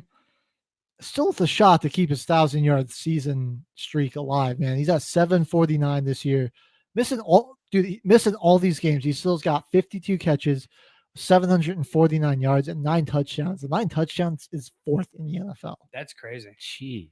That man's a beast. Beast. He missed a lot of weeks. He's been in the league 10 years and is just absolute stud. Wow. 7th overall pick. Yep. By Tampa Bay. Yep. Has played for got to play with Tom Brady too, man. That's Stuck crazy. with him And through Jameis thick and Winston thin. to Baker. Buddy, that's awesome. Good for you. Put up with a few years of Mike Glennon, I'm pretty sure, too. Another one of Yep. those big guy unicorns that can run pretty fast and run all the routes, man. Young Christian Watson for the Green Bay Packers. Dude, this is an absolute dime by Jordan Love. And this catch by Christian Watson in this Sunday Night Football game really set up a scoring drive for Josh Jacobs. Here with this catch by Christian Watson. Let's check out this play. Of 8 to start. Now going downfield towards Christian Watson. Brought it in, got the feet in bounds at the 25-yard line. Terrific gain of 35 to Watson, who's had a So true. Has 5 drops this season, 3 of them for touchdown. Oh, Christian. You know, I and got when him we on say a like fantasy Jordan Love, team, like man. tied for, the Green Bay Packers, fastest to 50 touchdowns and 30 starts, along with Aaron Rodgers. Yep. I mean, all of these, we're to lead the league in drops. You know how many that we've dropped for touchdown? It's uncountable. Oh yeah, because Wicks has had his issues with it as well. Jaden Reed has dropped one. Christian Watson dropped a couple in the Philly game to start the year. In the end zone, we kicked field goals instead of scoring touchdowns. It was Christian Watson with the drops. Christian Watson had 6 drops that game in Brazil. That's what's been plaguing the Packers. Jeez. Drops Just it a in young bad. team. He's still only 22. Oh yeah. They'll be all right. We're a young team. Some of the flashes are there. You see that catch, it's like, oh boy, Mhm. What you guys think of that? Where was that all year? Like, bro, where was that at all year though? Oh, Like yeah. you can do that whenever you wanted to. Scheme that. Why hasn't that been schemed up more? Jordan Love That's on the true. run, moving to this game on Sunday night, using his legs, getting out of the pocket, extending it, making throws down the field. I kind of like that Dangerous. uniform combo there, like the neon greens and the whites. I thought that was kinda cool. Yeah, those Looks Popping really under good. the because they're freaking at Sunday Night Prime time. Football when the Yeah. lights Yep. are on, and it's at a noon game when 2 teams are wearing some pretty slick uniforms too. Yeah, But it's in the middle of the day. Nobody gives a crap. You That can't see game it. too. It was. I think you played the Texans that week. Yeah, we did. And the Texans wore their all All black blue. ones. Yeah, And once it got to like halftime, when the sun's starting to set more, yeah, you have half the field being shade. right. You can't even really See it. see where the Texans players Right. are on the field. Right. It's so dark out there. Yeah. It was nuts. I love those uniforms for both liked 'em. teams, but definitely a prime They're time. they're prime time Prime night time. game. Prime unis, time. yeah. You need them. Yeah. I'm kind of wary of the white helmets just because it's like it's a jinx thing for me. I don't know. I'm a nerd. It's never I not don't like yellow. it. It's never not yellow I'm with a the nerd about Packer it. logo. Yeah, but That's we're true. undefeated in them, so it's like The you know. Kings I were- mean, who knows? I don't know. That's true. But then that led to a little bit later on, Romeo Dobbs had 1 touchdown grab Yep. earlier in the season. This is probably the best catch that I've seen from Romeo Dobbs to start his young career also. Snag. Probably the best catch for the Green Bay Packers to Jordan Love to Romeo Dobbs connection this season. Love putting it up top, back of the end zone. Oh, did Dobbs catch that? What a catch, Romeo Dobbs! Touchdown, Green Bay! What a catch! And Dobbs, first game back from that concussion. Concussion. Yeah. He looked good. We're playing some Did that- football. his other playing touchdown some too. Like, football. I mean, he carried like people into the end zone there. We're tough. We're gonna be a tough. The So- NFC is going to be a bloodbath. It's There's a lot of whoever- good The teams, Super man. Bowl winner is going to come out of the NFC just because they're going to be battle hardened. Right. I mean, you have There's a, nobody in the gauntlet NFC to go where you're like, through. oh, I'm worried about that guy. it doesn't matter what team makes it to the Super Bowl in the NFC. They're going to go through a gauntlet. Because you're going to have to go AJ Brown, Justin Jefferson. They're gonna be fighting for their lives. You're going to be facing Saquon Barkley. Yeah. You're Even if Xavier Worthy versus it. Come on. what are even we if it is the talking Chiefs, like Yeah. Xavier Worthy, Yeah. Hollywood Brown, about? All right. Yeah, Rasheed Rice went down. It was like Oh, they Keon lost. Nursing Coleman really home- scared. I'm like, nursing Josh home Allen's a resident dog, but DeAndre Hopkins. Buffalo somehow makes it. Derrick Henry obviously is. He's a Hall of Famer, future Gold Jacket player. But Definitely. I mean, I don't really see anybody on that, wide receiver room where I'm like, well, yep, that guy's going to beat me. No, I don't see it. I do think we're going to see an NFC Super Bowl champion this year. I think That's so, that's man. where all the best teams are. I think it's either going to be Philly, like Philly, Green Bay, Tampa Bay are really my three right now where I'm like, those teams can travel. I don't think Detroit's defense travels. Yeah. Also, outside of Amon-Ra, the Rams are a dark Dan horse. Skipper's your number 2 wide receiver. The Rams are a dark horse team for me too. You know what I mean? I'm like the Rams could cause some problems for people. They're getting hot at the right time. That is true too. They've got that's a good point. We're seeing that defense can travel. That's a good point. It's like either they can shut their defense can play really well, or if they need to, Stafford and the offense can just light you up. Matty Stafford, man, that dude's 36 and still just throwing some of the craziest passes. If Patrick Mahomes did it, we would see it like on a 24/7 loop until the Chiefs play again. Yeah. Trent McDuffie did have a diving intercept. We troll the Chiefs, but they make some plays. Their defense is good. Their defense is really bad. good. Very well. That's coached. why they're 13-1. A career Spagnuolo, bad head coach, got fired from the Giants. Defensive coach, can't even debate it. 2-time Super Bowl champion as a defensive coordinator for the Giants also. Oh, yeah. Let's watch this Trent McDuffie play, and then we're going to get into our number 1 and number 2 top plays of the week. Steps up. Winston downfield. End zone. On his knees. Intercepted by McDuffie. Moving on the field is interception. That's pass interference on the offense. He's almost getting his eye poked out right there. Jumping, having to land on your knees. Dude, McDuffie's a stud. That guy's a stud. That's the only thing that is really, when the Chiefs defense is playing well, really the only enjoyable thing to watch about their team. Yeah. I'm glad they let L'Jarius Sneed walk because I just shudder to think how tough it'd be to play the Chiefs if they had McDuffie and Sneed again. Dude. Oh my god! Like last year. Yeah, like that. Just straight up. That's why they were able to make it to the Super Bowl. Run the ball, which they did. Pacheco. Yeah. Play defense. It works. One recommendation, though. Newsflash, NFL. The defensive linemen, man, they got to get new celebrations, Chiefs. All your defensive linemen have the same celebration for a sack, tackle for loss. Come on. You got teams that are running down 70 yards to go to the other end zone and take the group team photo after a sack. Yeah, no, you got. that's crazy. Come on now. We need that's some crazy. creativity here. Yeah, that's crazy work. Slacking. There is the top play for the college. There wasn't any college games except for the one and most important one, Army Navy. Shout out 125th playing of that Army Navy game. This was one of the best plays of the week by far. You get the top play of the week in college football, Navy, and in particular, this kid, an absolute stud. Let's watch this play. And it's a fake, and it's wide open. First down, and the ball came out at the end, but Navy's got it. That's the guy that's got it, number 96. And look at him. The nose tackle. Bingo. Man, love it's a 21-13 ball game. You're punting it back to Army.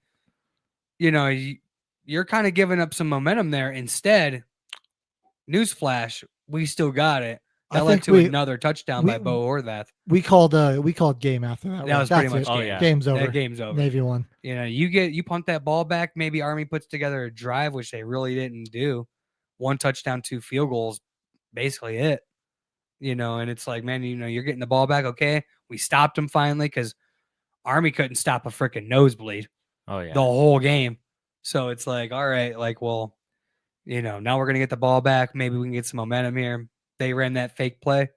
Me and Mercury looked at each other. Oh yeah, game's over. Man, B's place lit up right there. Game's over. We kissed him $20. The back went nuts. You heard them all that back there partying. And I love physics right there. You hit a big fella just right, and it is a front flip. Big. Oh, totally. That is a lot of mass flipping. Heads up towards heads up play by Ramos there too. He did fumble it after he took that hit. Was right there on top of it to cover it up. Yep. Save the play. But getting to our top play of the week, Nick Bonino. You see teams running these fake plays and players getting out of position, goes for either touchdowns or big explosive plays. Nick Bonino does not get out of position. Plays this game perfect. and leads to a touchdown and pretty much changing the momentum for the Colts. Oh, after and the this play, I was Broncos. like, oh, thank God the Broncos won. It was pretty much over after this play was over. We won. We're good. Indianapolis Colts got desperate. Denver Broncos played better. Nick Bonino, Denver Broncos, you get the top play of the week. Or quarterback run game is set up. Mitchell's going to be a double pass, and that one is intercepted. It's Bonino.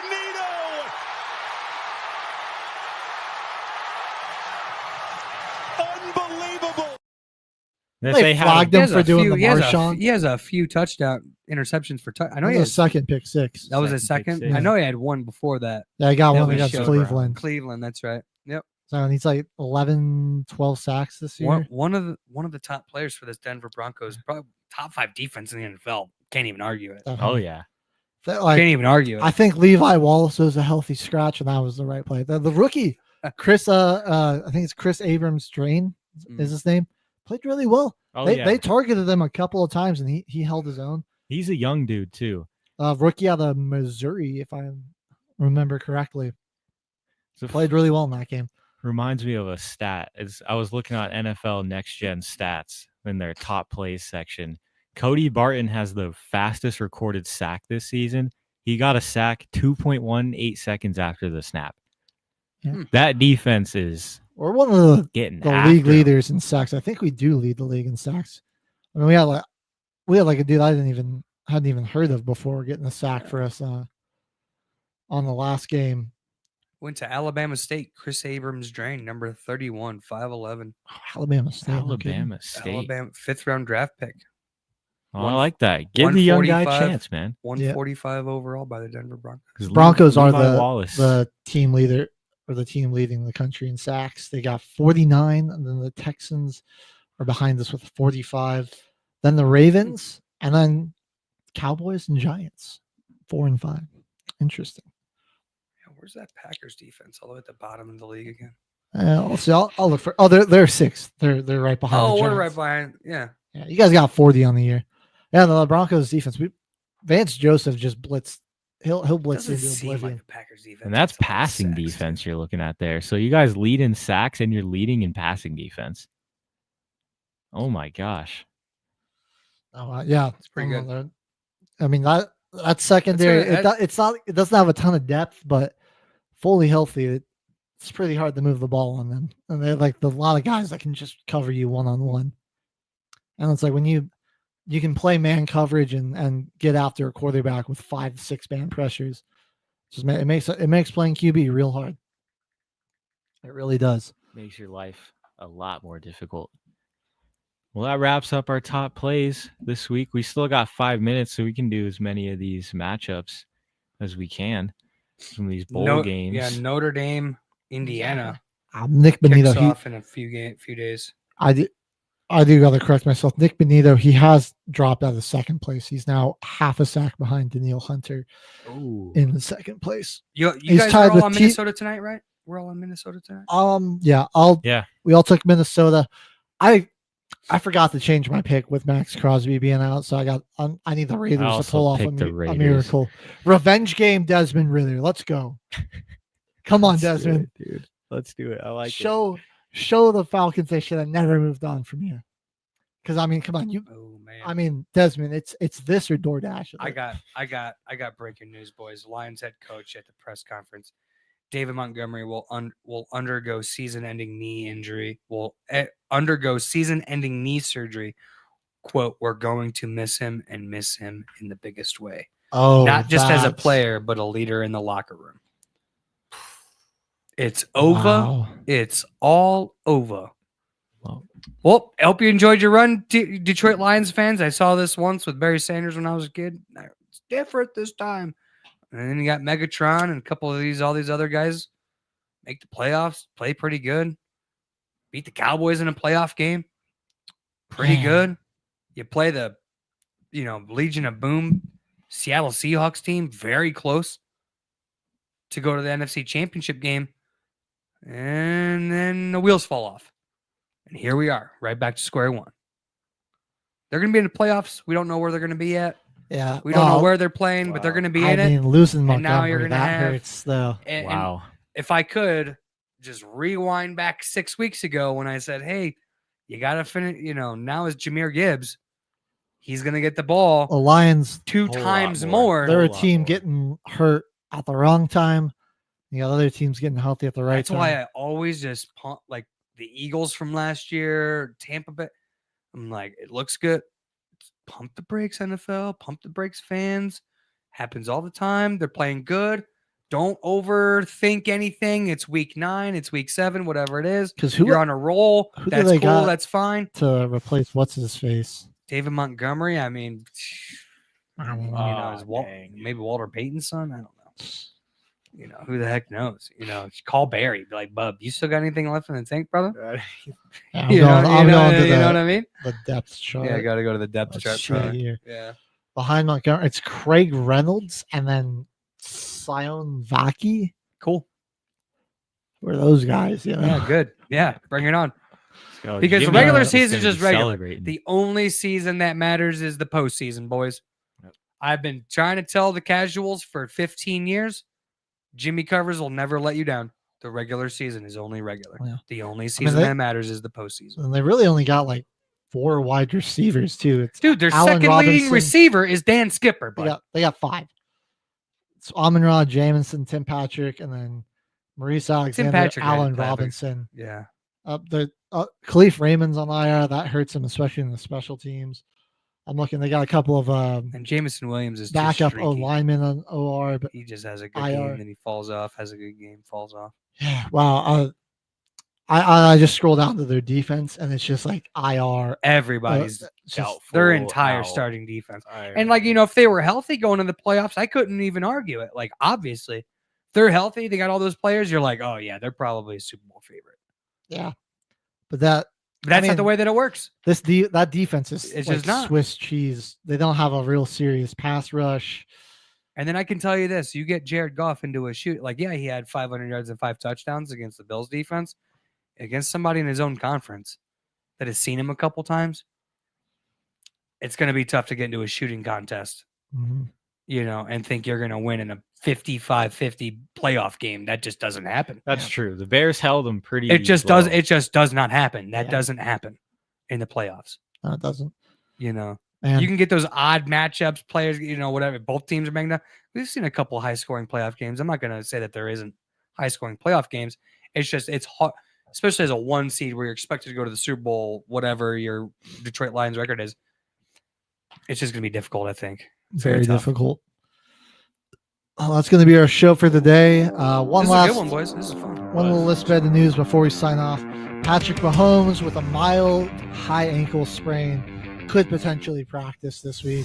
More updates on Wednesday. Tune in Wednesday, 8 to 10. Yeah. Unfortunately, I don't think he's going to miss any time, so we're going to have to deal with him some more, guys. So, dang it. Telling me there's a chance. Dang it. You don't get to watch Carson Wentz come in. We were all really hoping for that. All that, much more. We'll see you on Wednesday. Till the final whistle. Military Broadcast Radio. Ladies and gentlemen, thank you for tuning in to Military Broadcast Radio. As we wrap up today's show, we want to remind you that the podcast of today's episode will be available right after we go off the air. So if you missed any part of the show or want to listen again, be sure to check it out.